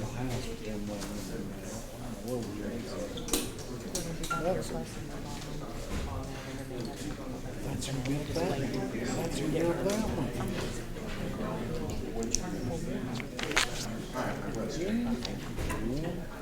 even though this will solve the problem, they won't like that solution. Because whenever that happens, the lady that runs on the distillery, Yeah. she gonna sell homes, so Yeah. All goes down. Are you almost done? Well, we got two more years of your sentence. There was a good, there was I a guess lot I of got, Yeah, there was. There was as much done as they could do. I think 2024 started. A lot of them are gonna be mad at me, that's all right. Nothing's perfect. Because I started during COVID. Nothing's perfect. I could try My again. first in-person. You didn't know that. The reason why I did this is I asked some people questions. You did. Those were weird meetings doing it. Absolutely. It was purposeful. She had that about truck. Yeah, it's crazy. All right, Miss Elise, if you will get us started here. I can. So this is application PDP 2024-48, a preliminary development plan. There are a series of preliminary development plans, so for everyone's kind of clarity, I've broken them up into 3 parts based off of the main tract that they're associated with. So I will talk about some items that apply to all 3 tracts, and then I will talk about some items that only will apply to this tract specifically. This slide is just really for the first tract here.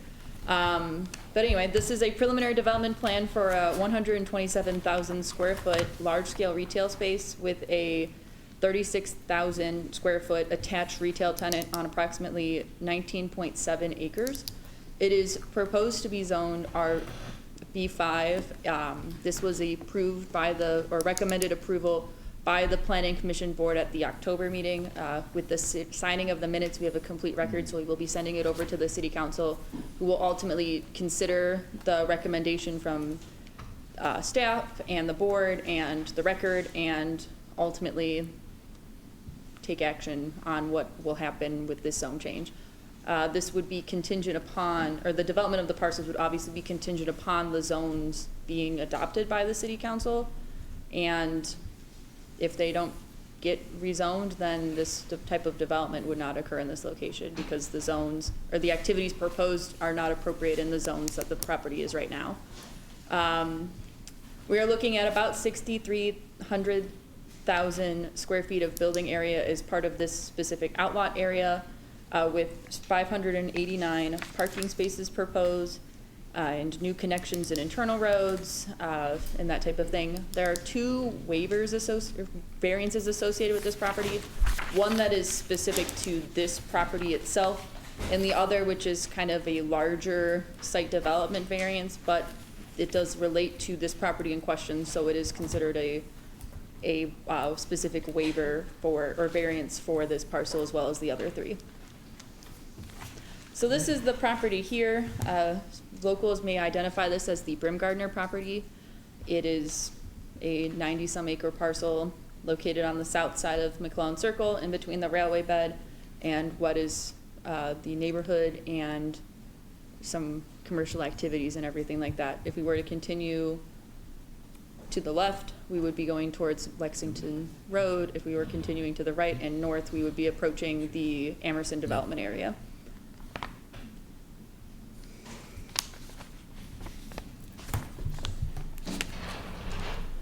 Let me get it back to you. I'm just going to point it to you. We were really doing good on the first slide transition. It did not happen after that point.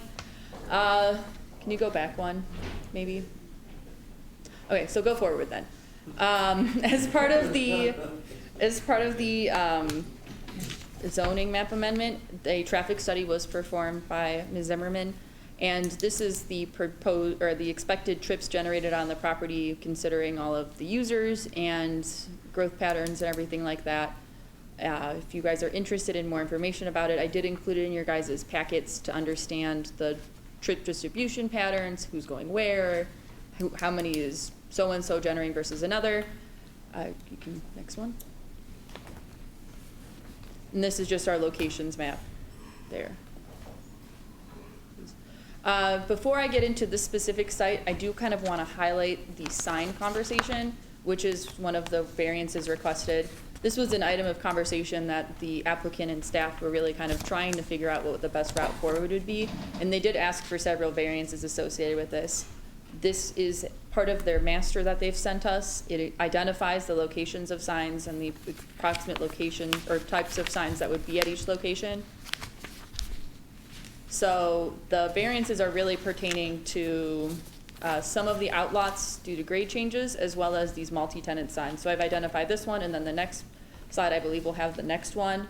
In conversation, we were just trying to identify everything. We identify that we are needing some work on the existing sign ordinance, and we understand that this is a large lot development, and visibility is kind of key to these types of things.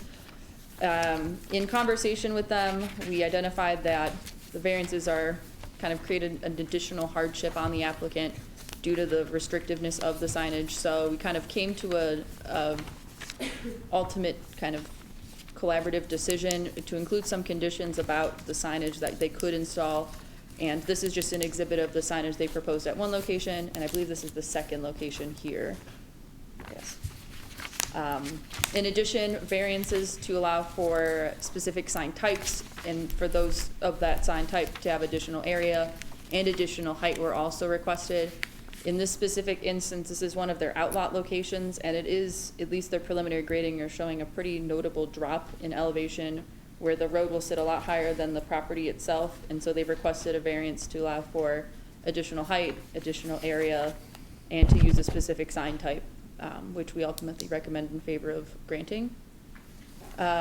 This is just some identification signage. This does not necessitate a variance at this time, but I just wanted to identify it since we were doing a run through the sign master to kind of explain what's going on with this parcel and what their signage is. So this is what they want to do. This is a very large splatter. This is what the freestanding signs would look like for each individual outlot tenant. Again, we're not looking at their development plan right now for the specific outlots. We're really looking at these larger tracks, but we wanted to include the sign master as part of this because it interrelates to one another pretty notably. And then this is our final one here, also a shared multi-tenant signage, and then the signage for the residential component itself. So in conversation with staff and everything and identifying the hardship potential for this property, we did in the packet kind of discuss some signage things. And initially at workshop, we conversed about height of signage and establishing a maximum. Initially, we were talking about putting a 25-foot maximum. In conversation, we've found that a more appropriate alternative would be 35 feet. So a little bit shorter than their tallest sign that they're wanting to do, and kind of allowing for that visibility that they need to work with their areas and everything like that. And then we additionally talk about some height requests. They wanted 1,400 square feet. We said, how about 250? We fell to 350. And it's not for each individual signed person, so it's not outlot 5 gets 350, outlot 2 gets 350. It is the total summation of all of the signs on the one multi-tenant sign, not to exceed 350 square feet. So they would be divvying up percentages of it or portions of it for each user as they came in, to allow for them to have their intended visibility, but not create such a visual distraction that it can be kind of detrimental to the character or kind of alter things in a significant manner.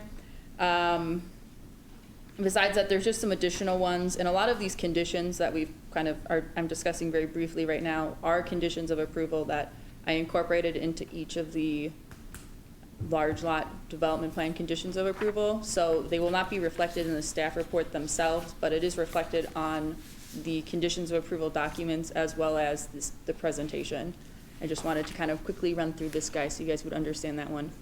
Holden is a little bit more privy to these conversations, so if we have some more conversation questions about the signage, I'm going to defer those answers to him. But moving onwards to this specific site, yes? I do have one question, because we talked about this so much at the workshop. So I want to make sure I understand. So instead of, I think it was a 500-foot sign, is that right? Or is that the 350, is that what you're saying?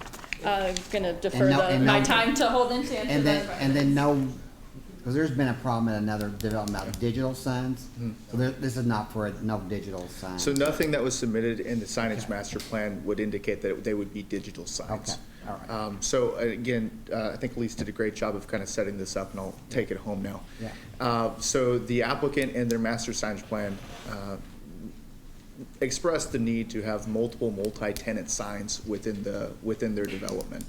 The difficulty at play here really originates from the fact that, again, while our zoning ordinance or sign ordinance is generally applicable, it doesn't always take into consideration the idea that we're going to have a 100-acre, 100,000 square foot development on hand. And so one of the primary issues that comes up is that when assigning the right to freestanding signs for a parcel, they make no distinction between the signage that would be specific to an individual retailer and then the signage specific to the development at large. And so in this case, Georgetown's Commons, we need signage that brands the development as Georgetown Commons, but we also need signage for shoe store number 3, whatever that might be.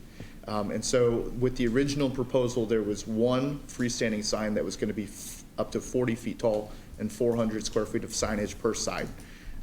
Again, right now, our sign code says that you can be 8 foot tall and 50 square foot per side. Okay. That's a big discrepancy. They also proposed a 30-foot tall sign that would be 300 square foot of signage.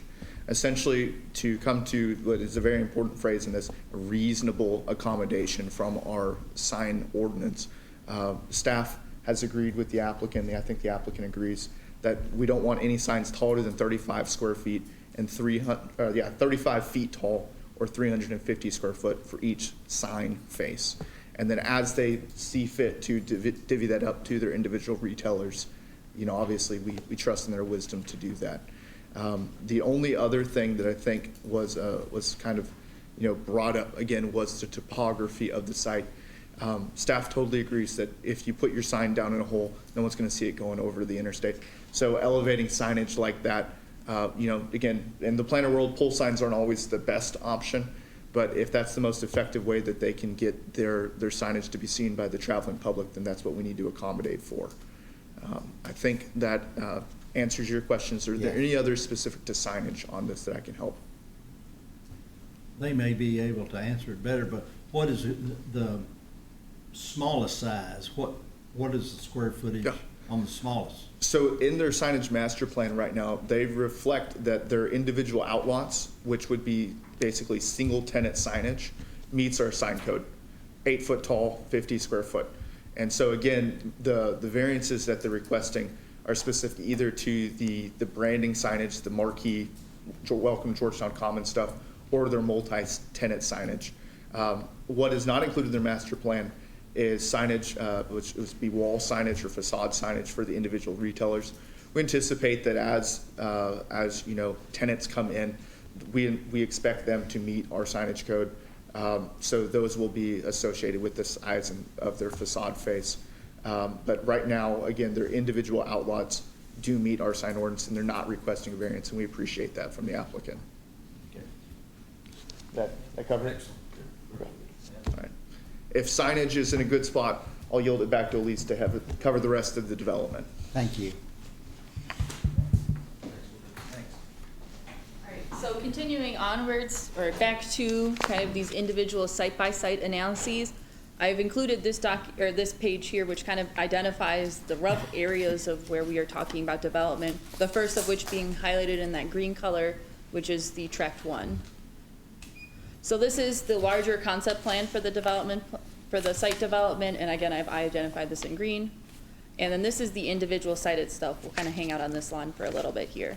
As a property or a development that is proposing greater than 50,000 square foot of developed area or developed under roof area under one tenant management, they are subject to the big box retail standards, which I did include with the marketplace at Frankfurt. It talks a lot about aesthetics and walkability and pedestrian scale, not to kind of make you feel like a little ant in a very large room. You want to kind of make it fit a little bit more with the community. Traffic study was performed, which I previously had mentioned, and this area here would kind of adjoins a pretty prime kind of example of some of the improvements and some of the traffic stuff that they will be working on. Specifically, the intersection of Quality and McClellan Circle is really used by 3 roads, and they propose a public road that would essentially be across the street from Quality, would go through the property, kind of bisecting the larger unit development areas before approaching the multifamily and assisted living. Can you actually go back 2 slides? Or one, go forward one. This one here. So, do you have the here. So this is the road connection here that we're talking about. So starting at this intersection of Quality, backing through the property by going between these 2 larger commercial operator areas before approaching what is identified as a family wellness center, the multifamily area, which we are considering presently for our 3rd item of the day for this property, a larger, or a remaining tract in the back for a potential assisted living operator, before making this turn, going towards the existing Stonecrest residential neighborhood, hopping out onto the existing residential stub at Tavner, and then ultimately connecting that neighborhood, giving this neighborhood an alternative option out. Because right now they have to go up to Southgate and go through all that intersection area, which is a bit of a challenging area, very active, a lot of users, a lot of stuff going on. So this gives them an appropriate alternative route to get through the property. While this is not directly adjoining the property, I will identify a cut that they're proposing up here in between the Quality Drive intersection and, we'll say, Lexington Road, because I forget exactly which road is on the other side. In this location, they're proposing the option for a left in from McClellan Circle, a right in from McClellan Circle as well, and then a right out option, putting kind of preference for people making left turns to use this location here. They do show a built-up median to try to get people to not make the precarious left turn across multiple lanes of traffic, nor to sit in the middle hoping for a space to open up, which even in my little car I find very stressful. So any option to have safe movement through the property is, in our opinion, the best route forward. There are private roads that will service the rest of the property, kind of connecting these front outlots to this larger parking area to then the larger tenant in the rear. And the outlots themselves would be accessing that private road. They're not going to have direct access onto McClellan Circle. As part of the big box standards, we do require pedestrian improvements, so they will be having to put walkways throughout the properties to make sure that pedestrians can get safely to and from. We'd like them to be marked. We'd like them to be safe. And we'll work with them as development is kind of flushed out more and more as we approach the final plans to ensure that the improvements are to the expectations and standards of the ordinances we operate within. Can you go forward one? So for parking, they are required to have 1 space per 300 square feet of building area, which would result in a parking lot of at least 545 spaces, which is rather large, but this would be servicing not only the large tenant, but the smaller subtenant, and potentially some of the outlot users could be using that parking area. They propose having landscape islands in those areas and VUA perimeter buffering, which is expected and required by our standing ordinances. And they show an appropriate amount of ADA parking spaces as well, closer to the front areas. Moving towards the landscape plan here, which is displayed up here, there are screening buffering requirements between users and railways to reduce noise spreading and everything like that, as well as non-accessing arterials, which is not entirely applicable, and residential areas. So this specifically, this property here adjoins our item 3 of the night, which is the multifamily area, and a buffer is required in that area. There is a grade change in that location, so they are going to be installing that buffering in conjunction with that grade change, which should address a lot of that expectation of, let's have some separation of uses, not have residents listening to the loading dock all night long, or have operators have to deal with residents doing residence things. So they do request, can you go to the next one? Ooh, keep going. So they do request a dimensional lot variance from 100 feet to 35 feet with that additional buffering by having that grade change, as well as the required landscaping. Staff believes the intent of separation is satisfied enough to warrant approval of this requested variance. So again, we do recommend in favor of that variance as stated. If we can go one more. Ultimately, staff recommends approval of the preliminary development plan for Tract 1. So variance 1 is the one that is pre-existing in the staff packet, and then variances 2, 3, and 4 are the sign-specific ones that we were mentioning. So the outlot 9 variance and the item 3 and item 4 are those multi-tenant signs that we're talking about. So increasing the height standard from 8 feet to 35 feet, as Holden had mentioned, and from 50 square feet to 350 square feet, as we kind of had discussed with the applicant and everybody about that. Again, sign stuff, going to defer that to Holden or Mr. Woodall. One additional variance was requested, which is talking about that pole signage for that one lot that is in a rather deep area, to allow for them to use a pole sign, be a little bit taller, be a little bit bigger given its location, and staff does ultimately recommend in favor of granting that variance request. Conditions of approval are as stands. Continue. And one more. I would like to identify conditions 13 and 14. Unfortunately, I did lose these ones in the transit, so they did not come through.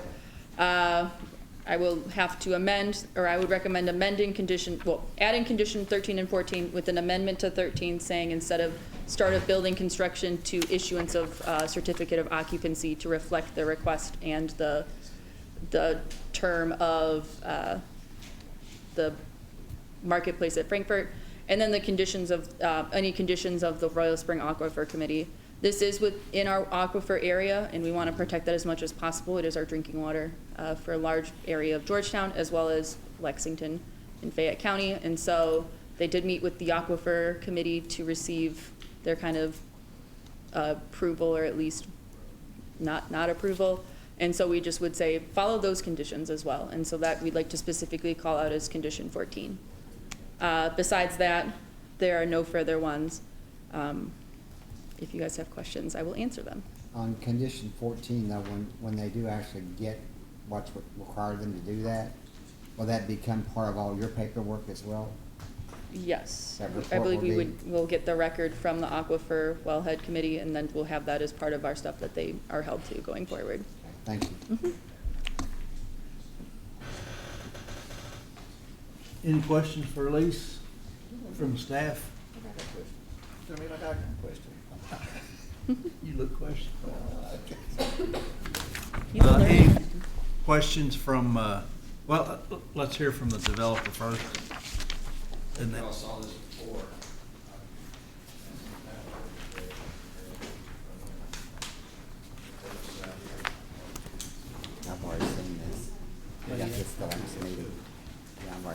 This is the same one we got working? Yes, sir, it is. I think I had to leave before that excitement. Here you go, let me get you another. Yeah. I've got plenty. I've got one. Okay. Do you see if any of the audience would like to see we already have? You can have it. Do you need one?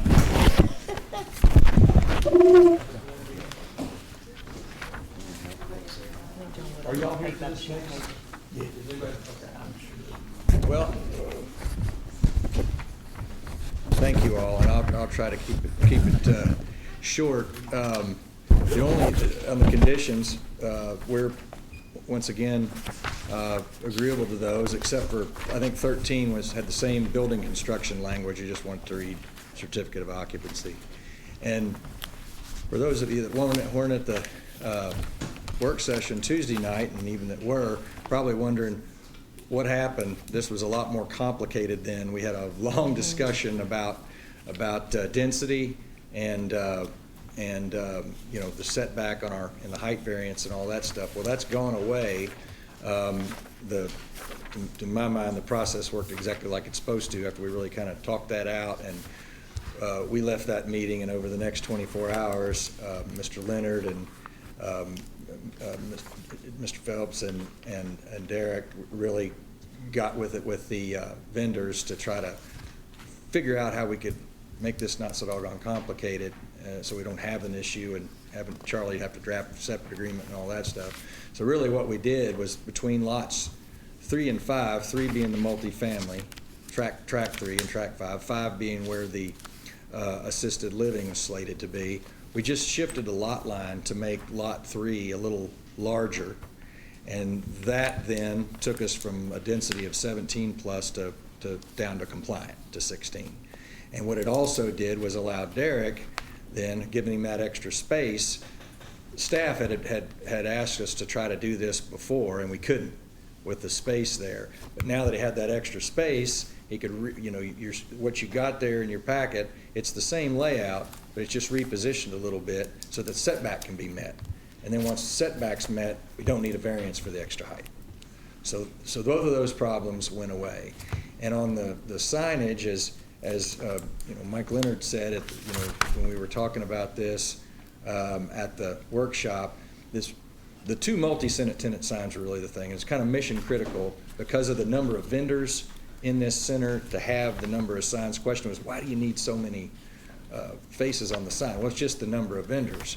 So we kind of looked at that, and having conversations with staff, and Mr. Fleming, we came to the idea, well, we can decrease the 40-foot sign by 5 feet, and we're going to lose 2 faces there, but we take the 30-foot sign, if we get it to 35, we can put those over there. So that seemed to be a good compromise of that, and we maintain our visibility.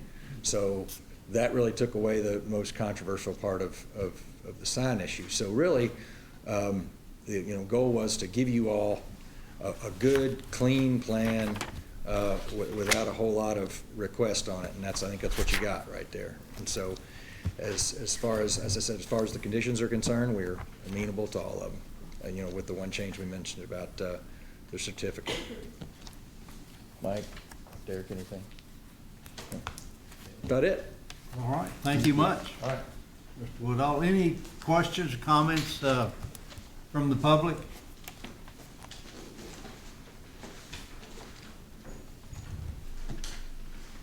From staff?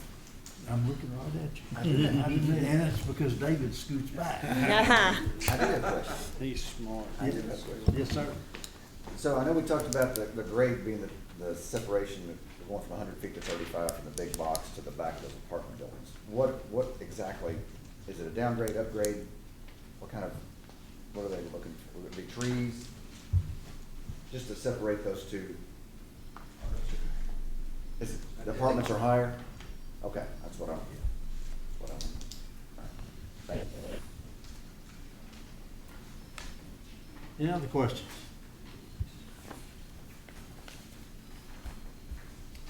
Seeing none, I'll take a motion.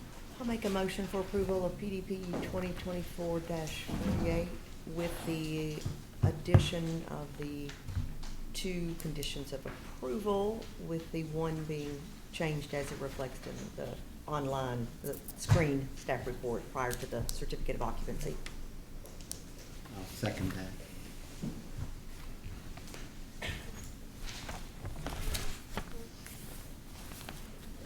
I have a motion by Ms. Singer and a second by Mr. Jesse. Ms. Singer? Yes. Ms. Canfield? Yes. Mr. Jesse? Yes. Mr. Vest? Yes, sir.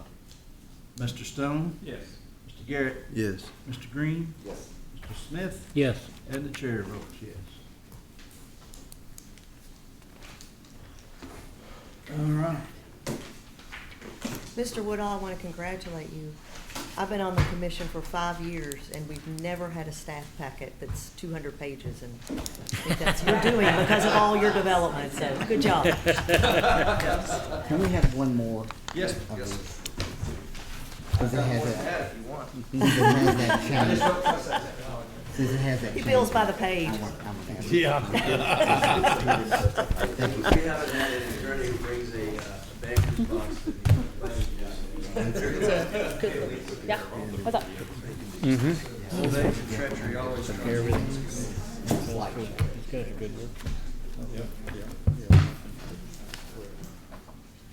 I do want to make an item of note on the motion that was made. The motion was made for, I suppose, or it was the entirety? The entirety of. Is that what your Yes, intent of this was? That's what the intent was, yes. Okay, You wanna very do it good. again? Can we Okay. do it again? Or can we just do note you it want to in hear there? me do it again? No? No, do we need to? Dang, my feelings So, so Mr. bad. Perkins will just make sure it's noted. I'm not sure what that question was, but my. That it was question for the entirety of it. is- Yeah, that includes the subdivision plat, because I've got that over here and I haven't even heard that mentioned yet. Well, we did the plat last time. So the subdivision plat is covered. There is the Why wasn't that subdivision. signed last time? We signed it.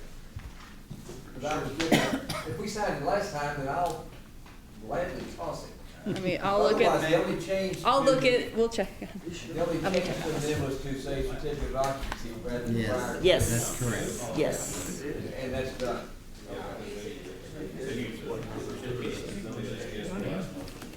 Do it. You like the idea, why do we have to go on to other?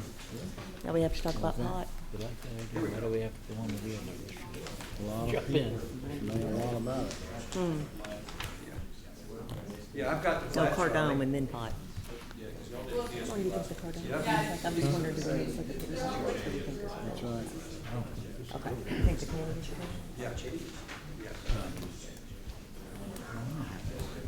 I've got it.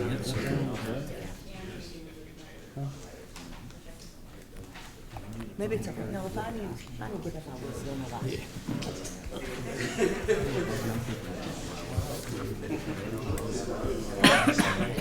Cardome and then the pot. The Catholics, then the pot. So I have it, right? Well, and then I guess it's not on the agenda, but Holden said something about talking about it. It's not on the agenda, but Holden said something about talking about the information. Comprehensive plan? I talked with him today. Okay,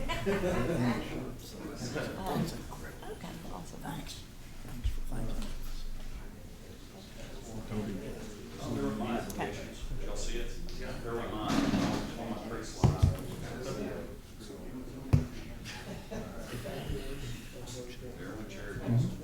Okay.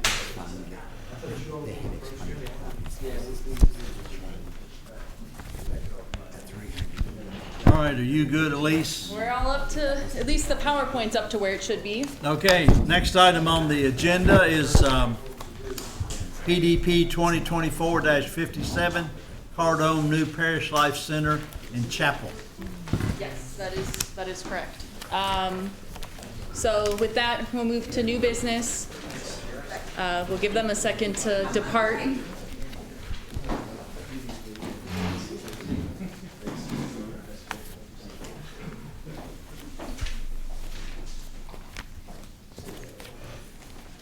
John's friends are leaving without him because he got the short straw on the signatures. That's okay. So moving to new business, and our only item under new business that did not go consent. We have PDP 2024-57, a preliminary development plan for a 10,500 square foot parish life center with attached chapel on the Cardone property, which is addressed 806 Cincinnati Road. This is a P1B zone parcel. There's very few of them that exist in the community, and they are, as stated, they're looking to do like a parish life center, which is similar to a community center. I know the number's wrong. I can see, I'm aware. Yeah, I can see them. Thank you, but yes. As Commissioner Green has identified, the file number referenced in this presentation is incorrect and should be 57. My sincere apologies on that one. This is a 30.9 acre parcel, and about 6 acres of it is being impacted with this development. For those familiar, we'll go to the satellite imagery in a second. They have requested 2 variances waivers for this one. The first of which is regarding their parking space provisions, and the second of which is on the landscaping requirements from residential to professional office zonage. Please. This is an aerial shot of the property here. Can you hit it again? And then this is the area of actual impact. So the larger site is about 30 acres. A large amount of it is undeveloped land at this time, and another large part of it is a large parking lot. So the area of actual built-up activity is kind of highlighted here, where they have the large multi-story building that is the Cardone building, as well as the school building, some offices, the senior center, more offices, outbuildings, and more outbuildings. And then their large parking lot that you can see to the rear there. They are looking to replace the building, an existing smaller building with a large multi-story, or at least a 31-foot tall building with a chapel component and some kind of community parish life areas, as well as they're interested in applying to do some additional parking, some additional vehicle movement areas, and other kind of amenities like that. Their 2 variance waivers that they're looking for have to do with parking and landscaping, and I'll hit the parking one first. At this time, can you go back 2 slides, Ben? One more. So you can see on the bottom of the screen, there's a rather large pre-existing parking spaces, and there are parking areas kind of around the campus. In total, there's about 308 or so, I believe, parking spaces on the property, some of which would be eliminated as part of this development just to kind of realign some of their existing driveways. And they've requested that instead of having to put an additional I think like 50 more parking spaces to an already overparked site, that they only put in some additional ones for ADA accessibility and essentially credit some of their existing ones that are overparking the site as new parking spaces. So we're not making additional land areas paved over with more parking that ultimately may never be used given the size of the operation on the property. Staff prefers, well, not. Staff ultimately recommends in favor of that request, again, given the large volume and swaths of parking around everywhere, and of course they're adding those parking amenities for those users who need additional proximity. I believe at the meeting or at the workshop meeting, Commissioner Mifflin, you'd mentioned some comments about proximity of ADA accessible or parking to the buildings themselves, and we don't actively have a standard for proximity to buildings where 20% needs to be within 100 feet. 50% needs to be within 300 feet. That's not a standard that we have at this time, but we do have those additional improvements that may address some of those interests for mobility needs by having those new improvements on the property. Can you go forward now? And again. And again. So right here with this kind of overlaid area of improvements, you can see some kind of existing shading where some existing trees are. Can you do one more? Okay, keep going forward. I'm just gonna zoom past these ones. Keep going. One more. Nope. All right, go back then. I'll say when. Just keep going.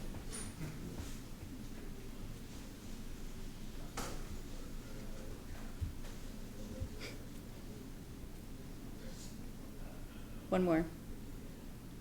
Okay, so This does not show the zoning, but the property to the west of this area is zoned residentially, and there are standards and expectations for essentially more commercial office-type uses being buffered from residential areas. You can kind of see around the line and with the large amount of space that naturally it has a buffer in there, either through existing mature tree stands or just that distance. And so they are requesting a waiver to the requirement to install additional trees along that buffer. And staff ultimately does agree with that request and recommends in favor of that request, given the distance from the area of activity to the actual boundary where noise would be kind of noticed, and also those existing tree stands. So again, we do recommend in favor of that waiver request. All right, now we're gonna go in the other direction to the recommendations at the end there. Keep going. All right, ultimately staff does recommend approval of the preliminary development plan with the variance and waiver considered and respective conditions of approval. Can you progress more? There are really no unique conditions of approval with this one. I just wanted to kind of run through them all. We'll just need to make sure that they work with the fire department, submit photometric plans, do their species-specific landscape plans, which are pretty standard for, or they are standard actually, for our developments. So that's all I have. Very good. Any questions from the commission? Is there a representative from either the consultant or the Yes, sir. parish? John Hunt, representing the applicant. I could expand on what, or continue what Elise said, but I think she explained it beautifully. We have no problem with any of the conditions presented, and but I'm happy to answer any questions if I can. Anyone have any questions? I mean, I think it's pretty straightforward. Yeah. Nobody wants to mess with the church. That helps. Makes my job easier. You ready for your motion? All right, sir, thank you. Anybody from the audience have any questions? Gary, you sat there quiet all night long. I'll make a motion, Charlie, PDP 20-24-57 for approval. Second.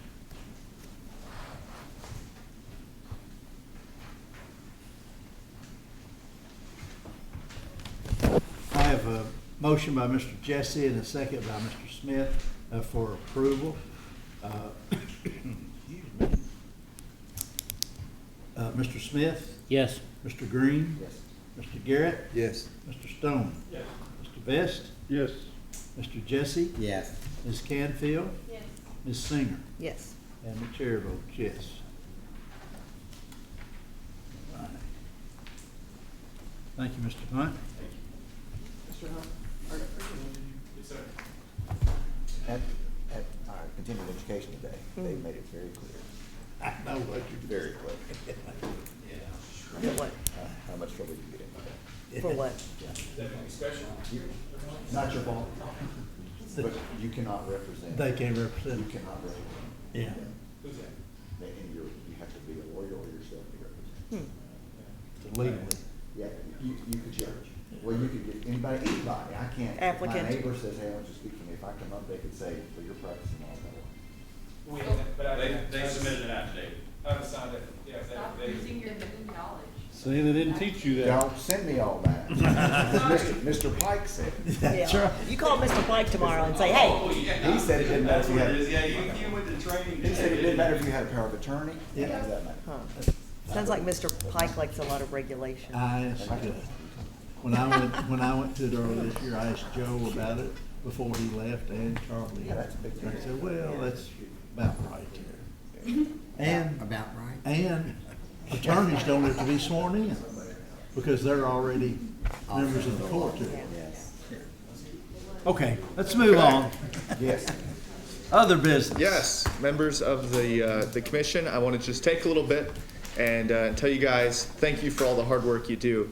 But the reason I'm telling you that is because I've got something slipping in here.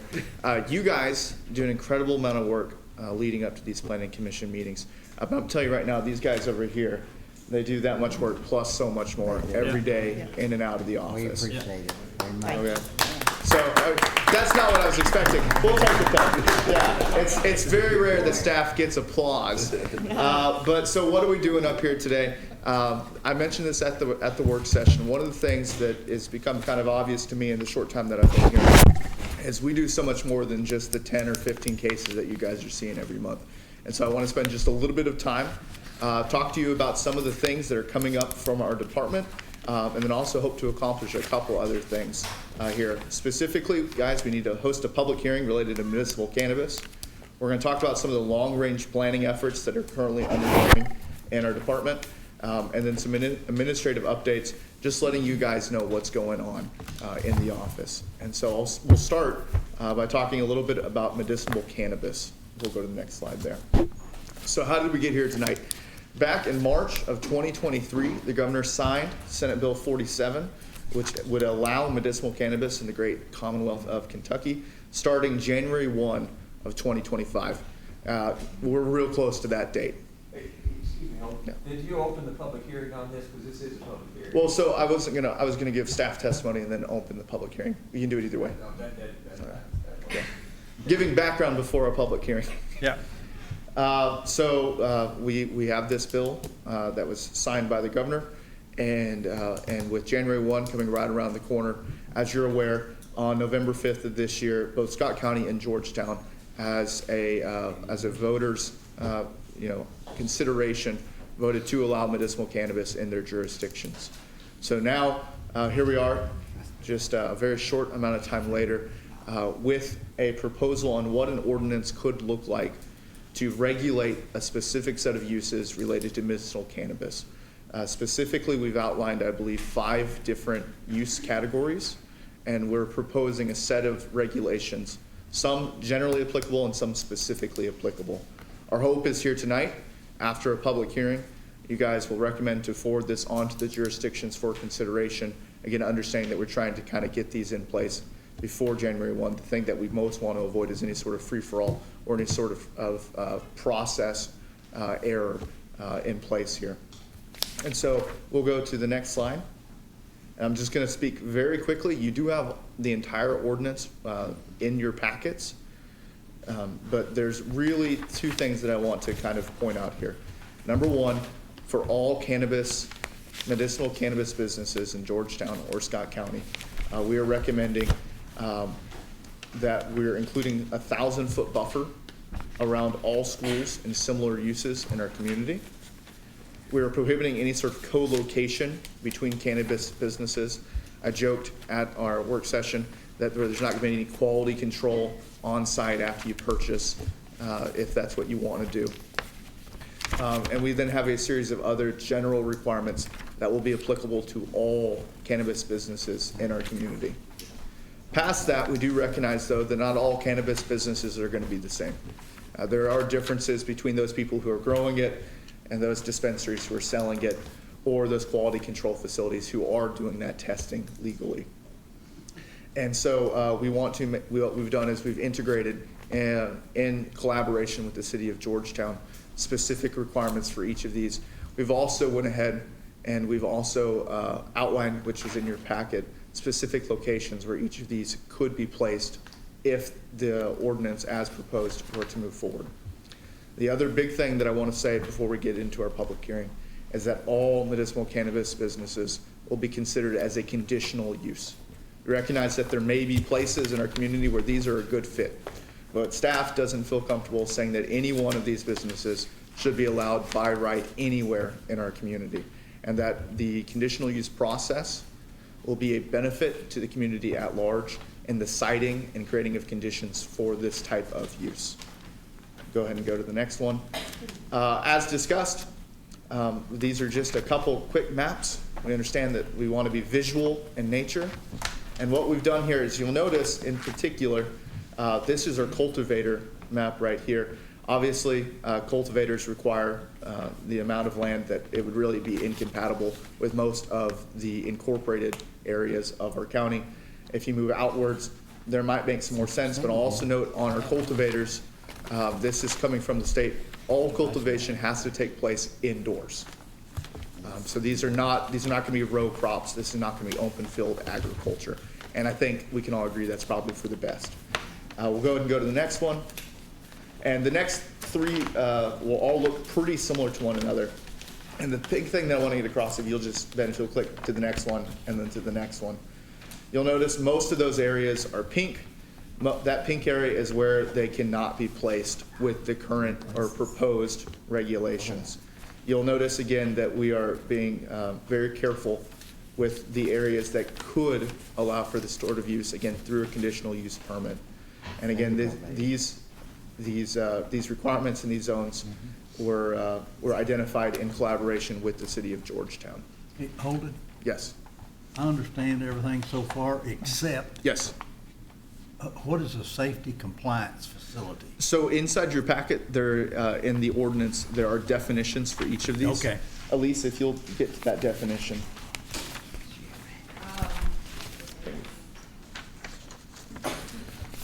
So a safety compliance facility means an establishment licensed in compliance with KRS 218B to acquire and possess medicinal cannabis obtained from cardholders or cannabis businesses in the state, return the medicinal cannabis to cardholders or cannabis businesses in the state. They can transport it. They can produce or sell approved educational materials related to the use of cannabis. They can produce, sell, or transport of equipment or materials for other medicinal cannabises, including but not limited to lab equipment, packaging. But the big one there is F, test medicinal cannabis produced in this state. Again, you know, I think it's important that the end consumer knows what they're consuming. And I think that this particular use, that safety compliance facility, plays an important role in that process. Very limited spaces where they put it. Yeah. One of the things as we move forward into the public hearing, which I believe that we are prepared to do, is to look in your packet. There is a use table right in the middle of the ordinance, and that essentially lays out the zones where these uses could be considered either conditionally or not allowed. That use table is driving the maps that you're looking at there. So if we move forward and, you know, upon testimony of the public or the wisdom of the commission, if there is a need to make changes, the easiest place to make those changes is going to be in that use table, because that's where you're going to identify the zones where you might think that a safety compliance facility makes sense. Okay. I just think we need to make sure the wording is proper where it doesn't get miscued later down the road to make your job easier. Yeah, absolutely. The other benefit that we have is that the state of Kentucky has a set of guidelines that these businesses have to meet. Their license, first and foremost, is going to come through the state, so that's going to take a lot of that administrative burden off of staff. Really what we've done is we've then taken and kind of tried to fine-tune regulations specific again to Georgetown or Scott County. But we, by statute, are not allowed to have any less restrictive standards than what the state has. So again, you know, I'm not going to speak for the commission, but if you all felt that the word medicinal didn't need to be on there and all cannabis businesses should be allowed, that's not the authority of this commission. The states would supersede that then. And if anyone's looked at those state regulations, it's incredible. Yep. You know, it's just like. Yeah. No one's going to accidentally fall into one of these use categories. Yeah. With that, Chair Mifflin, I believe that we are ready to enter into the public hearing. Okay. So we will now enter to a public hearing. To discuss the medical cannabis, text amendment. So does the staff have a recommendation? We recommend that the ordinance as provided be recommended for approval by the local jurisdictions. So we have a recommendation from the staff. Are there any questions? Anybody that went to training today should know everything about it, have any questions? They barely touched on this. You said the guy was a partier too, right? They did, it was wine. They did talk about you need to make sure and get these things right the first time, because I think we all know where this is going.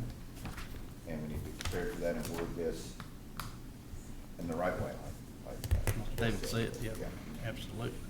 I would like to just very briefly identify that a lot of this stuff, I worked a lot, or at least emailed a lot with other jurisdictions of similar size and planning staff to see what they were doing in their areas. And so a lot of this is informed not only by state regulations and our zoning ordinance, but the other municipalities in the area that either through act of their legislative bodies said yes, or said no, or took it to vote. So these are items that we tried to get the most well-rounded and the most well-suited one, kind of taking a little bit from someone there, taking a little bit of someone there, making sure it really fits what we believe is the best route forward for Scott County and Georgetown as a whole. When you say 1,000 foot from a school, is that property line or is that the actual school building? It's property line. Property line.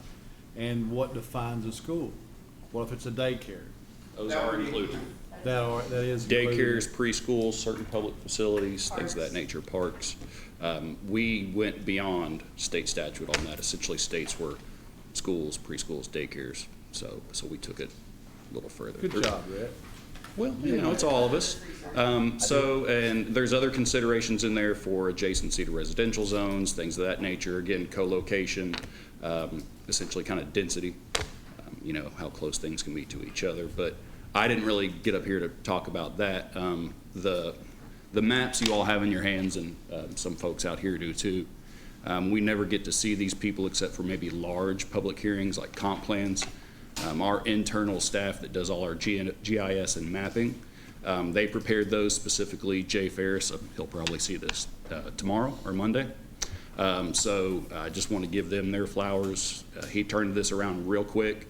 And to be honest with you, we kind of started graphically as we drafted the ordinance because we thought it was very important to see how it would impact the community before we just started writing things.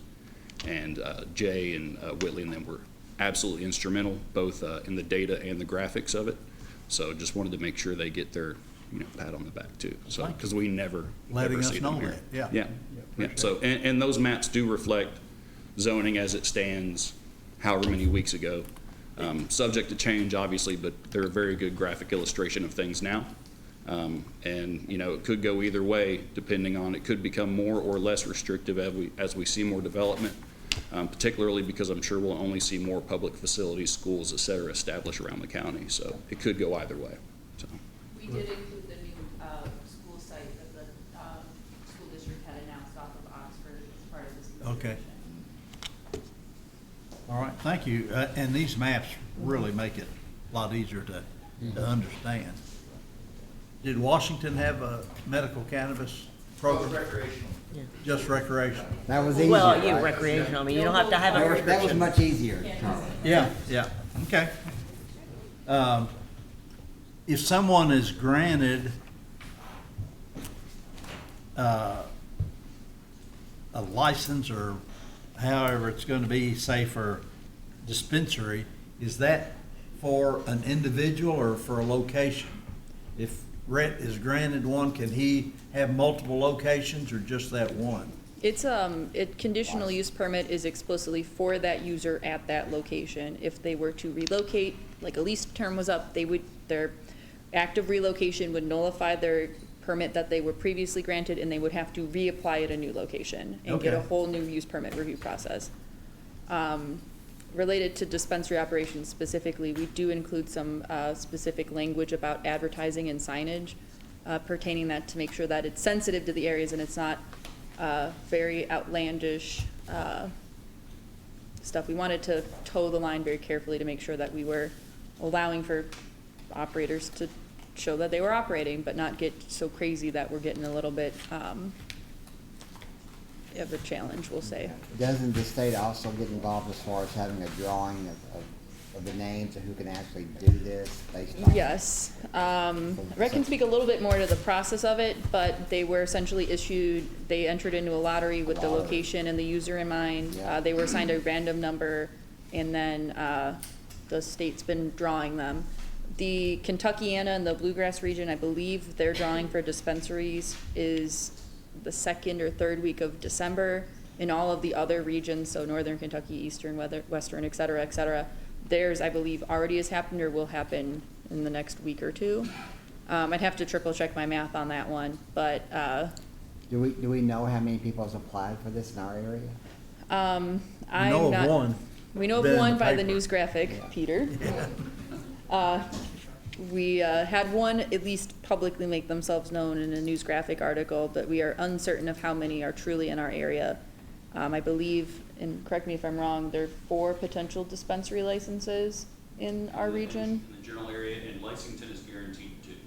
Yes. And is there a guarantee for Scott County? There is Not not. a- No, we are essentially competing against, I believe, 13 counties in our little pocket. And how many in those total 13 counties gonna be?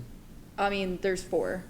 4 total for 13? Yes. for- Yes. for 2 of those will be 13 in counties. Fayette County. Jefferson County and their region, I believe, is guaranteed 2, or maybe Louisville proper. Same with Lexington. The rest of the I think- counties in the regions. So it's a pure lot, I mean, it's a big It lottery. is a very large lottery, and I would like to identify, I think, I looked over at Peter, I think it is actually maybe 4 for the region not including Lexington, and then 2 for Lexington, so there's technically 6 Six. total. For 13 counties, though. Well, for now 12 counties, because you For pull 12 Fayette out of the counties. pile.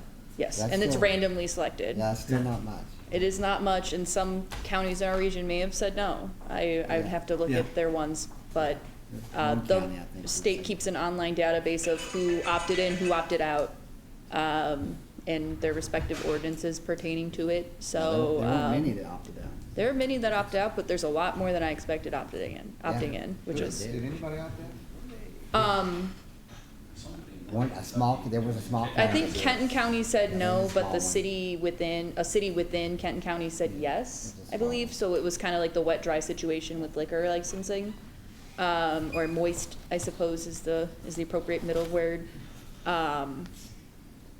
So who was the one that was identified that's already applied for Georgetown? I have no idea, I cannot speak to them. it was advertised. Yeah.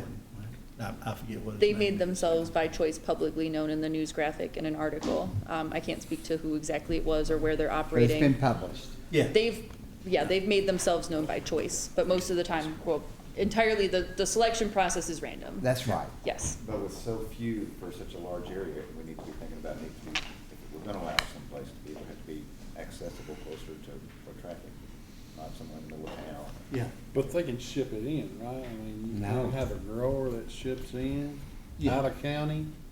I don't know Yeah, about that. yeah, because Scott And you can County sell didn't, Scott County didn't get selected for a cultivator or processor producer. So you could have a with that store lot. in Georgetown and maybe get it from Louisville and sell it in Georgetown. Is that not correct? I believe that is You'd correct. have I don't think- There's no interjurisdictional restrictions, which is a big point of the safety compliance facilities to ensure it's cohesive and homogeneous throughout the communities, that everybody's getting safe access to, similar or the same product. And you have to have a prescription to buy, is Yes, that correct? and the prescription is very restrictive. It's Right. a very small Only handful from of a chronic doctor. conditions.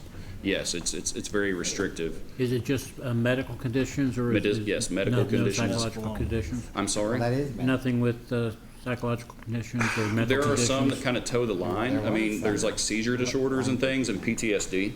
I know PTSD is on the Okay. list. Yes. But as far as further down the line of, behavioral concerns, psychological concerns, I don't think they've gone that far yet. Okay. Anxiety disorders, I don't think are included other than PTSD. I will say the state keeps an excellent website with all of their information available. If you have specific questions about who gets it, what qualifies you, how their licensing works, I would defer those questions to the state resources, because we're just here for local regulations to see if one comes here, where can they go, the type of thing, or if in the future they expand it, what can happen. So, while I understand like the curiosity on the who can get a card and who can do that type of thing, our intent and our purpose here is to talk about land use regulations. Yes. Yeah. And to kind of circle back to that, I know there was a article or a headline and whatnot in the paper about somebody, I applied. I'm not going to discredit them, but I kind of find it interesting because the state requires that you have an identified location that you'll operate out of lawfully before you're able to, I don't even know that you can apply for a license without that identified. And that kind of goes back to the purpose and importance of us writing this ordinance, that being that the city and county have both opted in, if we don't have something in place come January 1, then you know, we're back to the Wild West, not to pick on Washington. So that's why it's imperative that we do take a good informed look at it as a community.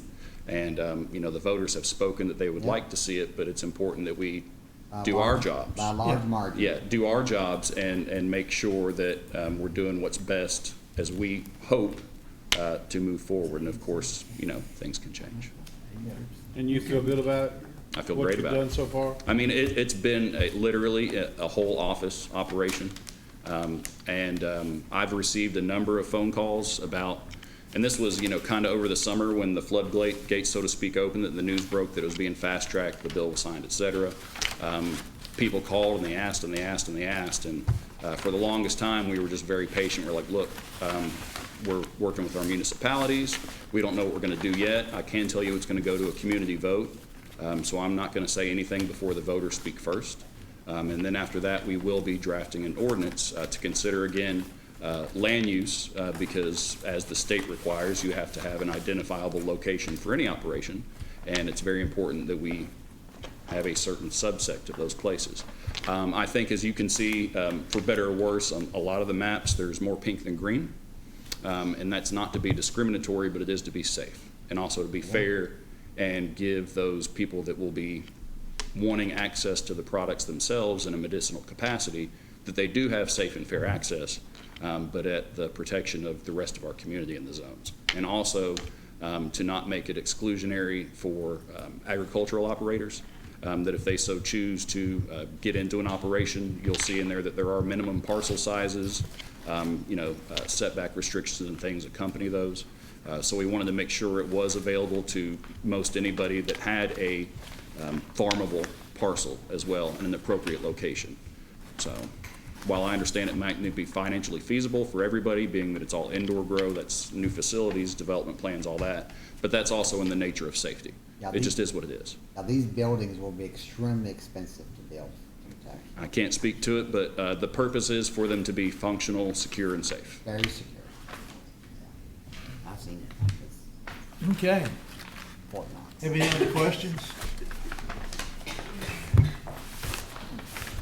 All right, we have a motion from staff, so we don't need a second. Is that correct? No, we have a recommendation. A recommendation. No, we need a motion. Okay, we have a recommendation. Is there no more public comments? Yeah, we had asked. Oh, okay. Didn't see. Here's why. That suits me just fine. Go right ahead. We have a recommendation from the staff. We'll take a motion.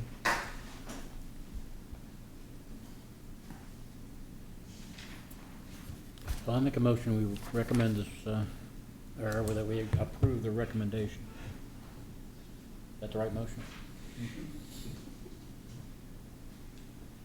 I have a motion. Take a second. I'll second.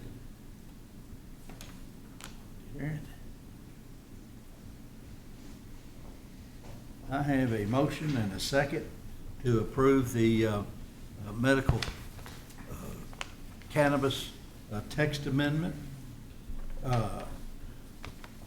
Mr. Garrett? Yes. Mr. Green? Yes. Mr. Smith? Yes. Mr. Stone? Suits me. I guess that's a yes. Mr. Vest? Yes. Mr. Jesse? I think I have to abstain because of my field of medicine. Okay. Ms. Canfield? Yes. Ms. Singer? Yes. And the chair votes yes. All right.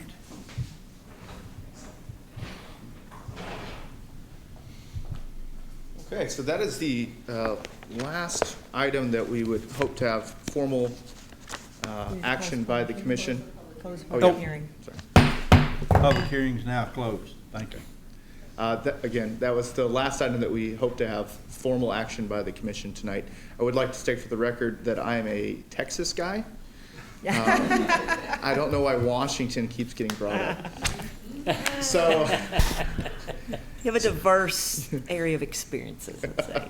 What part of Texas? moving forward though, so a lot of what we've dealt with tonight has been what in the planning world we'd call current use planning. It's a proposal for a business that would hope to come in, or a proposal for a development, or a proposal for a subdivision that's going to happen in the very near term. I'd like to now pivot a little bit. We've already done our public hearing for new ordinance. That's great. This is in line with that. This is what we'd call long-range planning. We're going to talk for just a moment about some hopes that staff has to potentially modify our R3 zone. So again, in consultation with the rest of staff, I can't stress this enough. The code, the zoning code, the sign code, the landscape code, all the codes that we operate under here in our community, these are the experts right here, day in and day out there inside that code. And as they do their job, they often come into the same kind of hurdles or the same kinds of issues, or when they communicate with developers or expectations, they have the same sorts of pushbacks.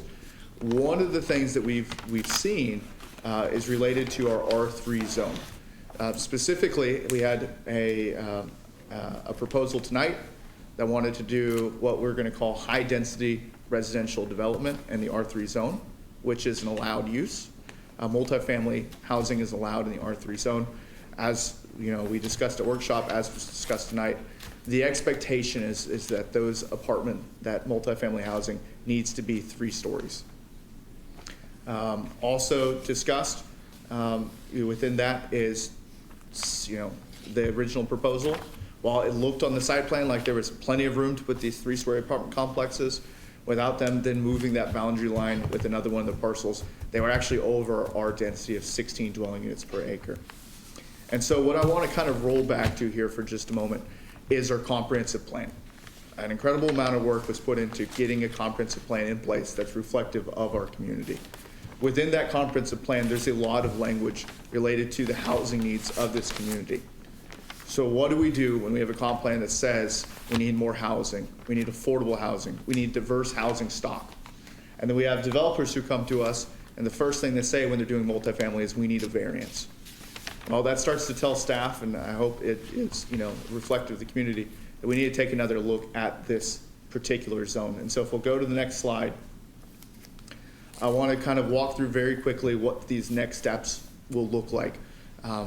When we get into the office, assuming this goes well, tomorrow we're going to start doing a little bit of research. Elise pointed out that when we did our municipal cannabis, what we did is we looked at other jurisdictions in the state. We said, what are the best practices? How do other communities handle this problem? And so that's what we're going to do as well. We'll start to look at what kind of densities are typical of a high density zone. What are the communities that are our size or growing at our rate having to do to make sure that their housing needs are met? And so we'll do that internal research to come up with a plan of what the R3 zone could look like. And then after that, with any sort of luck, and if this is something that the commission would like to do, next month we'll have a public hearing around this topic so that we can get additional input from the public and then hopefully go ahead and start making the changes to that R3 zone that I think the staff would agree, and I definitely agree, needs to be made sooner rather than later. One of my favorite things to say is that the best time to build a house is 40 years ago. The second best time is today. So let's make sure that we have codes on the books that without having to go through the process of variances can do the things that the developers in our community need to be done. I did pull up some resources. So this is middle housing, missing middle housing. This is actually specifically called out in the comprehensive plan. It's really important to understand that when we talk about high density, not all density is created equal. And that the way that we approach these situations, we can tailor to our community. And so joking around in the office, again, what we're not talking about is communist style giant block developments. That's not what we're talking about. And I think it'd be very difficult to stretch the idea of a 3-story apartment building into something that's going to be like that. And we need to make sure that we put safeguards for our community. And this process, I think, that we're going to come up with can do that. The other one is that to understand that affordability of any unit is not the end-all, be-all goal, okay? If that was the goal, was just affordability, you know, you'd see a lot of housing types that maybe wouldn't fit our community. You see a lot of housing types that maybe aren't the safest or don't have the long term in mind. And so it's important that we balance the affordability of the units with the diversity of those unit types throughout our community, but also just our community's nature. Making sure, again, that as we look at the community as a whole and then those neighborhoods individually, that proposals will make sense. And how do we do that? Well, that's by making sure that our R3 zones are actually where we want our R3 zones to be.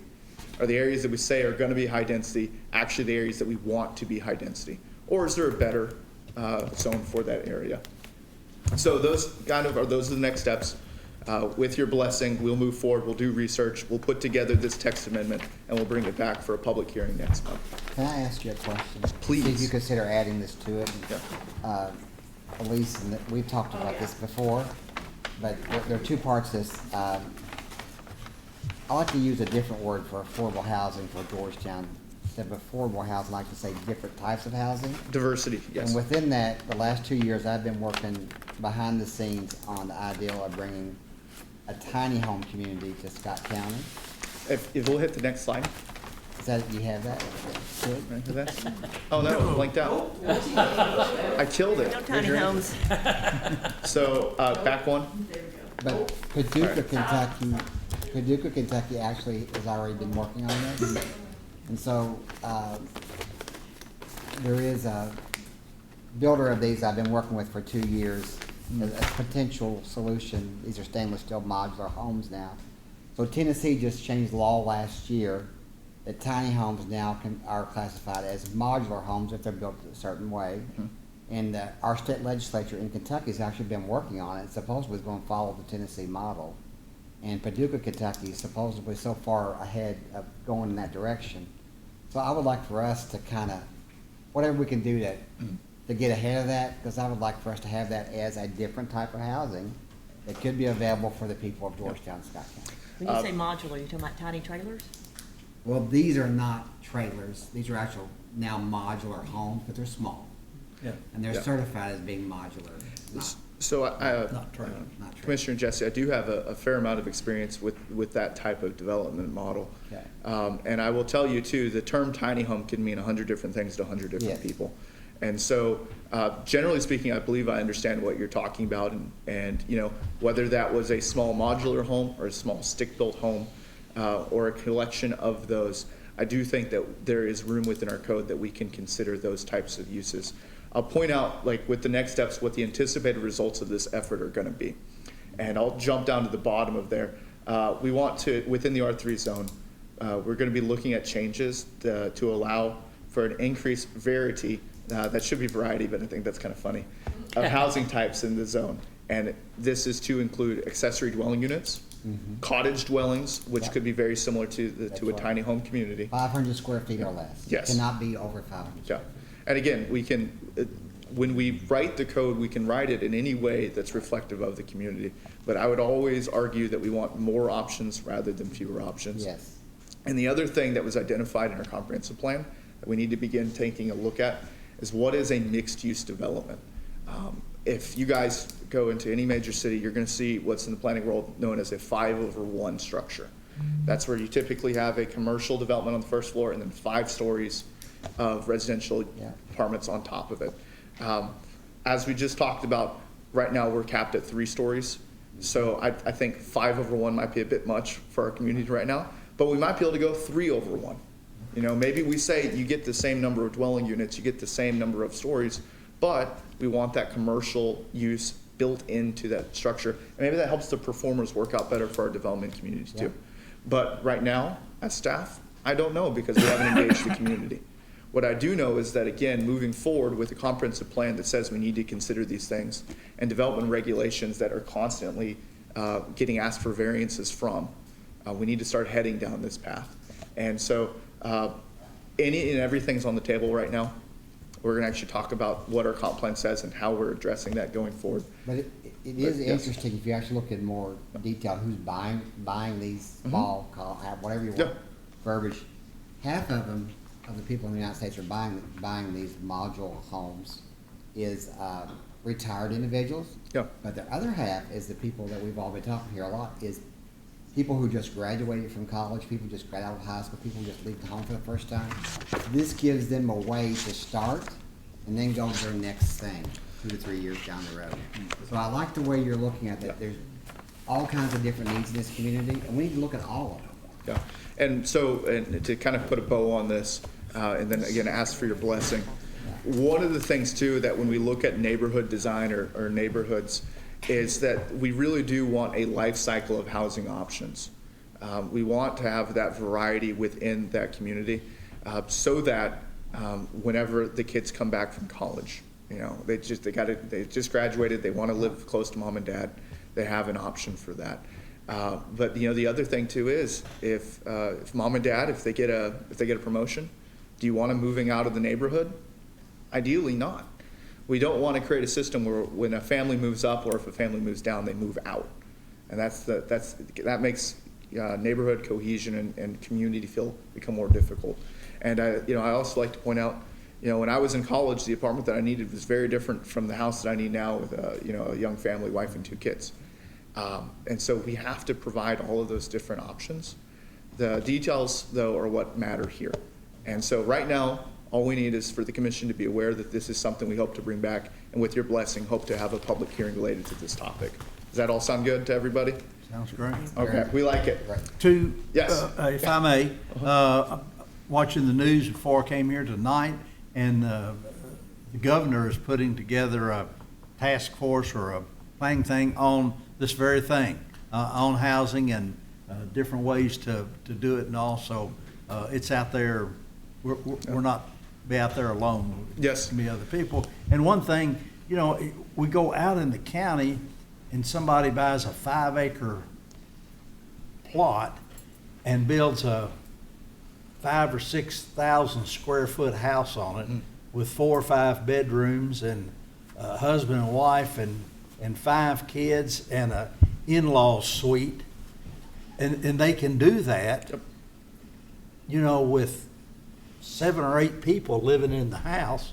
But somebody else goes and buys a 5-acre lot and they can only put one tiny house on it. With 1 bathroom. Now this other house, this mega house, has got 5 bathrooms and 8 people living there. It doesn't make sense just to be able to put 1 tiny house on there. Yeah, so density in and of itself is, if you guys ever want to swing by my office, by the way, like this is, again, what me and my planners, we're in it every single day. And so the issues that you're bringing up are valid issues. You know, again, the 5-acre thing is one thing, but when we move it into an urban setting too, the exact same issues come up. Yeah. You're allowed to build your 5,000 square foot house on your city lot because you're going to meet your lot coverage requirements, but maybe you can't put a duplex there or triplex there, or you know, some other thing that would make the same amount of traffic, the same amount of toilet flushes, whatever it is.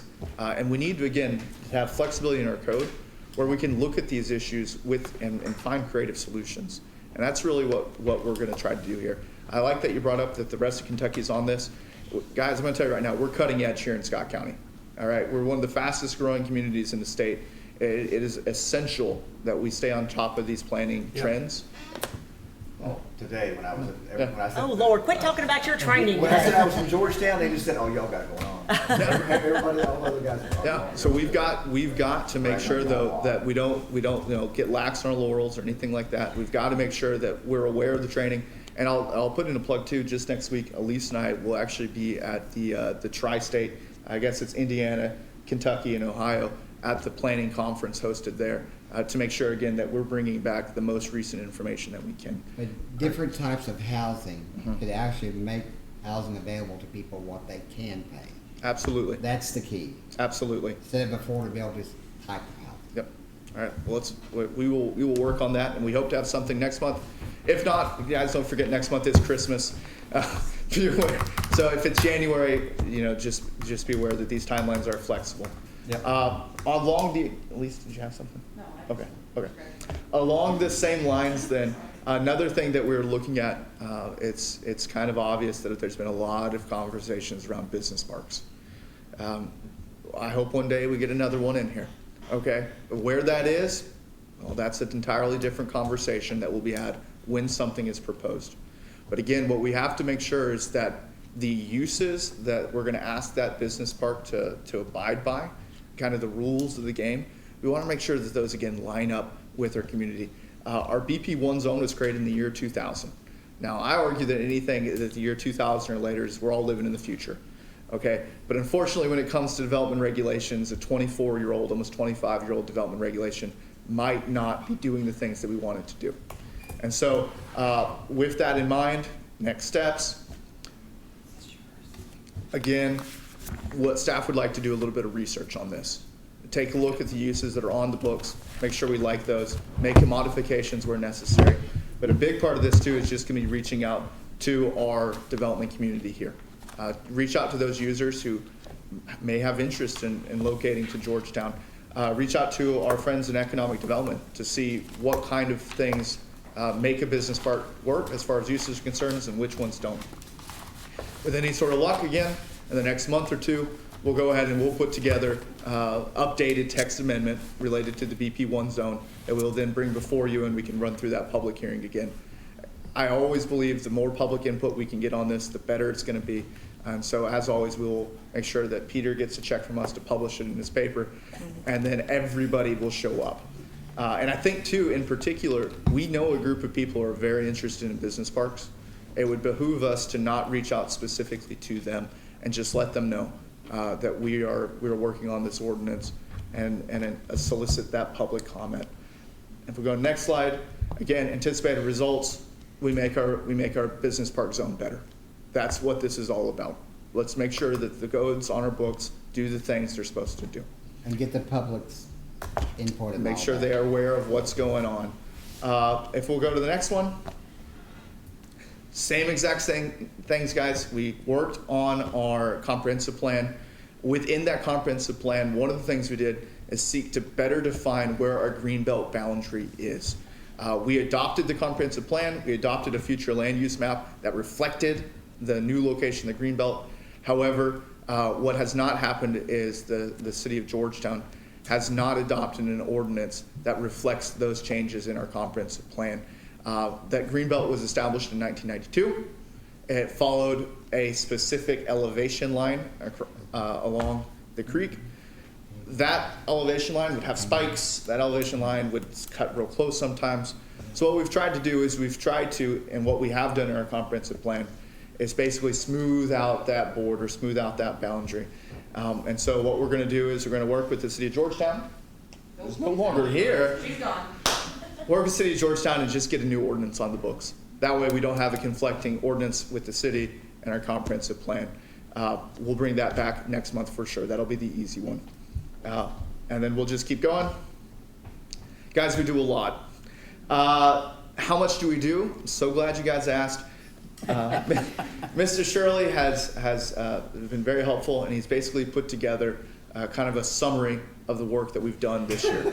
I see somebody's a quick reader over there. So yes, I thought you were a learned man. year to date, we have processed 60 minor subdivision plats, 45 Scott County Board of Adjustment cases, 24 Georgetown Board of Adjustment cases. We've issued 17 notices of violations, and we currently have 90 projects under construction. And of those 90, the most important one is we currently have a chicken restaurant that's being built. Okay, why do we bring this up? You were looking at the entirety of the planning staff here. You're looking at half of our engineering staff right here. And who is not here but was mentioned is our GIS department of 2 people, and we have 2 administrative positions. And I'll tell you right now, without those 2 administrative positions, the wheels would fall off this machine incredibly fast. I don't know how to send emails. All right. I don't know how to print packets. Especially those.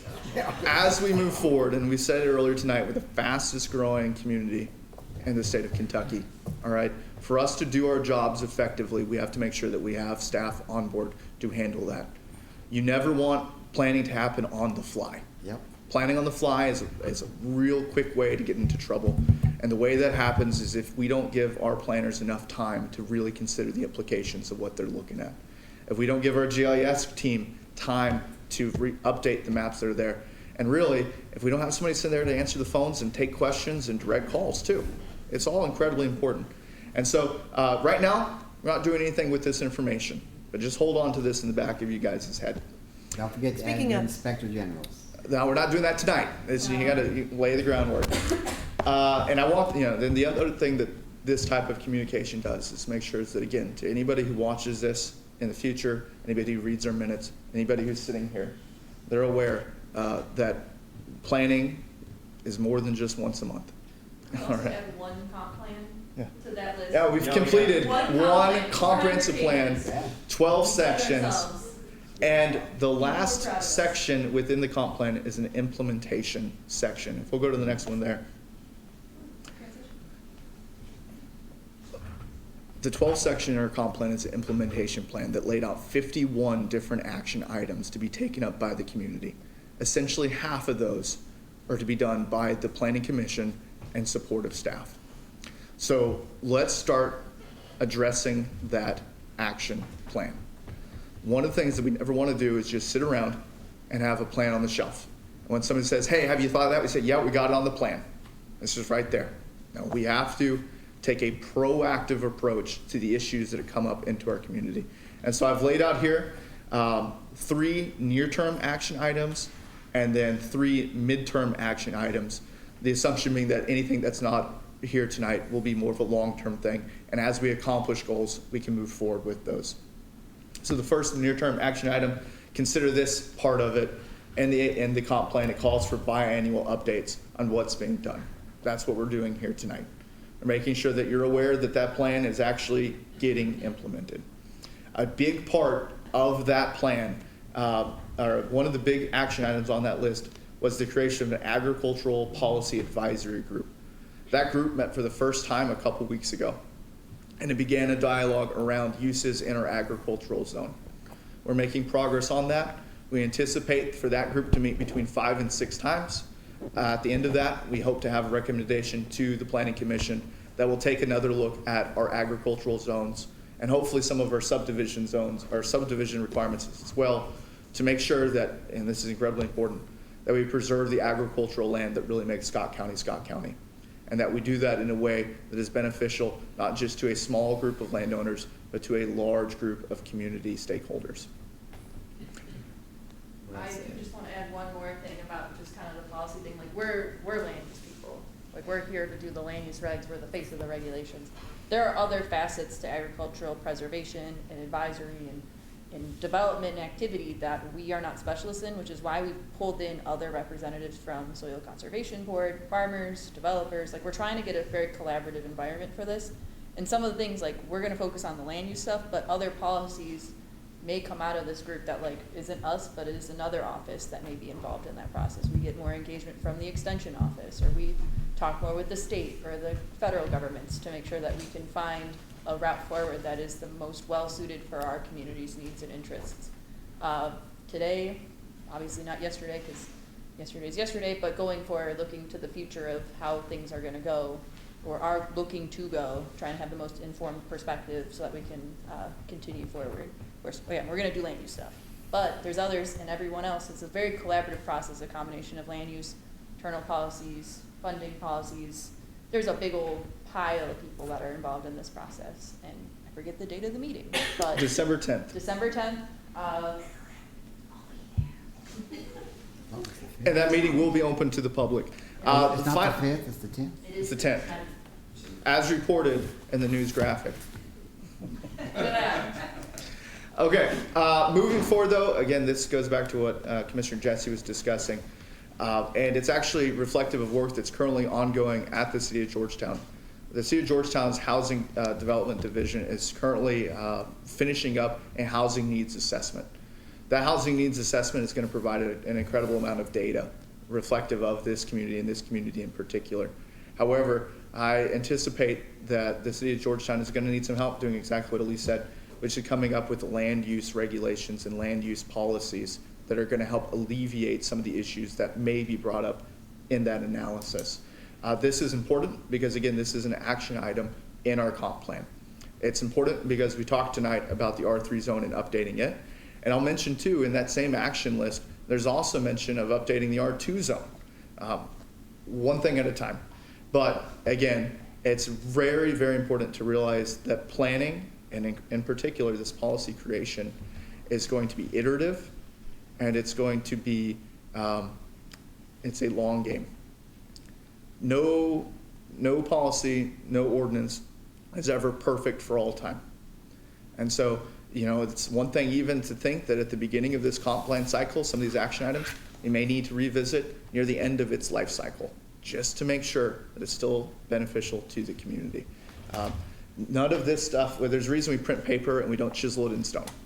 Okay, the stuff changes, and we have to be willing to change along the way. That's near term. Midterm, think Q2 2025, stuff like that. If not before. One of the things that I'm most excited about tackling is the implementation of a downtown entertainment district. Guys, we've got a great downtown. We need people to come downtown. We need people to get out of their cars and walk around. When people are walking around, it's good for the economy. Okay? When people are having a good time, it's good for the economy. Find a place for them to park. You know what? We will take care of that. And part of this, though, is in that action items, there is language that we need to begin developing a downtown entertainment district. That's going to be a fun project for us to all work on. Understand, again, that when we say entertainment district, that we're likely to create some sort of overlay within our existing downtown area that will really clarify, where we want to focus this type of activity. I believe right now it says on Water Street, and I would imagine we'll spread off from there. Mixed-use development. This is another one in the R3 zone. We ask for, there's mixed-use developments are alluded to in our development regulations. They're mentioned in our comprehensive plan. But as we've seen time and time again, when somebody comes in to do a mixed-use project, they still draw their line on the map that says only these uses here, only these uses here.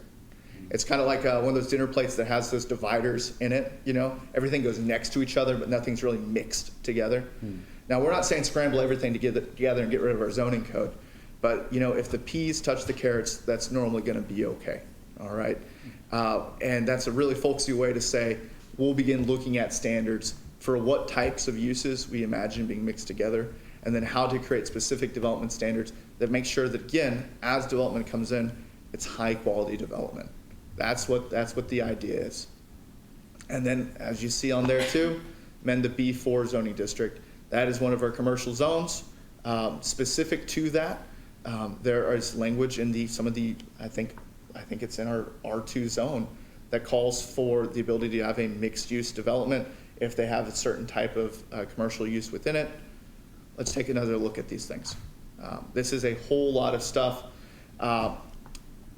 It's going to be a whole lot of work. The last line on there is this may be something where the commission wishes to consider the creation of a subcommittee.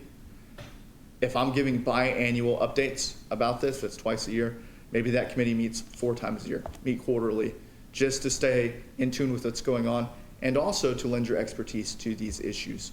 It would be my recommendation that if this is something that the commission wants to do, that you keep it to 4 members or fewer so that it's not a quorum of the planning commission. Rather, it would be a subcommittee that would then just report back to the commission as a whole. Elise, you got something? Oh, I was just gonna say, and this idea of subcommittees is what the most easy and most straightforward example of a subcommittee is the subcommittees on city council where they have their 2 members and then they go from there. And if the board feels so inclined and if we're starting to see a direction where we need to make another subcommittee, we can make really as many as you guys deem appropriate as long as we have high quality, goal-oriented kind of system. So it can be comp plan. We could also work with housing. Transportation. Housing one. Transportation. We can work with agencies to try to create other options so that when we're looking at even the comp plan one, yes, it's the subcommittee, but the comp plan's huge. 51 items, 12 chapters.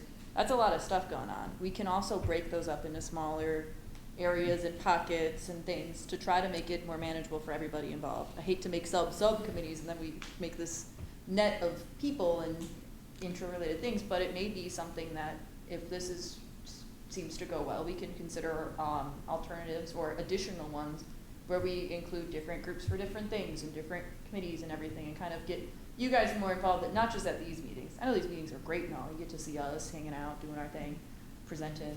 But we can also engage with each other in a more informed way, where we hear from you guys, who are often the faces of the board. What are you hearing from the community, and how can we kind of better serve it by kind of having you guys function almost as liaisons and everything, and committee activities and other stuff. And to Commissioner Green over there, we'd also avoid serial meetings if that subcommittee was small enough to not then talk to everybody else and create quorum over time. I don't know why you're gonna pick on serious, because I like it. So again, no action needed tonight, just something to consider for the commission moving forward. Last thing on the list. Okay, as you are aware, once a year we conduct a fiscal audit. Staff's recommendation at this time is to engage Charles T. Mitchell CPAs. That is the firm that typically does our audits. And discussing with staff, we like them, and discussing with staff, they're affordable. And it is also just a situation where, for the sake of time, it's probably better to jump on that sooner rather than later, with the understanding that moving forward there may be a desire to put out a formal RFP process to re-engage other CPAs in the area. However, for this year in particular, I do recommend that we move forward with Charles T. Mitchell CPAs, and I would like to get the blessing of the board on that specific item, and then we can adjourn if we want to. That's good that you're doing it at the same time. After so many years, it's good accounting principles that you do use a different person. Yep. I've got one comment. Yes. Tonight, we've talked about Georgetown-Scott County. We cannot forget, Dan and I, Sadieville Stamping Ground is a big part of that. Stamping Ground right now has a lot of zoning issues that's went from the 70s, that's way back. I own one of those properties myself. Not that I'm trying to get that done, I'm just bringing that out there on the table. I think that's something that we need to look at. Yeah. Moving forward. Specifically the maps, right? What The zones we're calling where, zonings, the maps, all of that, because with the new school being built and the housing and all that, people are coming that direction. So we need, in my opinion, that needs to get a foothold on now as to later. So I think that is an excellent opportunity. Again, we can engage with our GS department. Well, let's start cleaning some of that stuff up. I will tell you. Sadieville too, we, Elise and I actually went out to Sadieville not too long ago, correct? Yes. I went out to Sadieville not too long ago. No, you imagined it. So that they could take action on the comprehensive plan and endorse that. One of the things I said to the Sadieville City Council, and I think it's important to get this to community, we are a full-service planning department. We are here to serve the communities, and that's all of them. And we do not limit our interactions to one group of people or another. And if, as you said, if there's known issues in that community, then we can do a lot in helping to address that. But we're never going to step out on our own. That'll only be in collaboration with the city leaders, yourself included in this case. And so I appreciate you bringing that up, and we will take action on that moving forward. Do you need a motion or just an approval? Just the approval. Yeah. The accounting policies that we have in the books allow me the discretion for that. But before I write a big check, I figured I ought to come talk to you guys. Yeah, they do a good job, and he does a good job of presenting it after it's over there. So. But I want to make sure you just understand good accounting practices. The need is that should be changed from time to time. A different person. Yes, sir. Okay. Thank you very much for your time. Is there any other? No. We want approval tonight? We do need to keep making changes, else Aaron would have to stay home and watch TV at night. We got to watch TV and football and things. I tell you what, I will look it up when I get home, and I'll send you. I think I got your number. As long as everything I have is leather. That's right. Yeah, I'll get you the name. You can go down to that.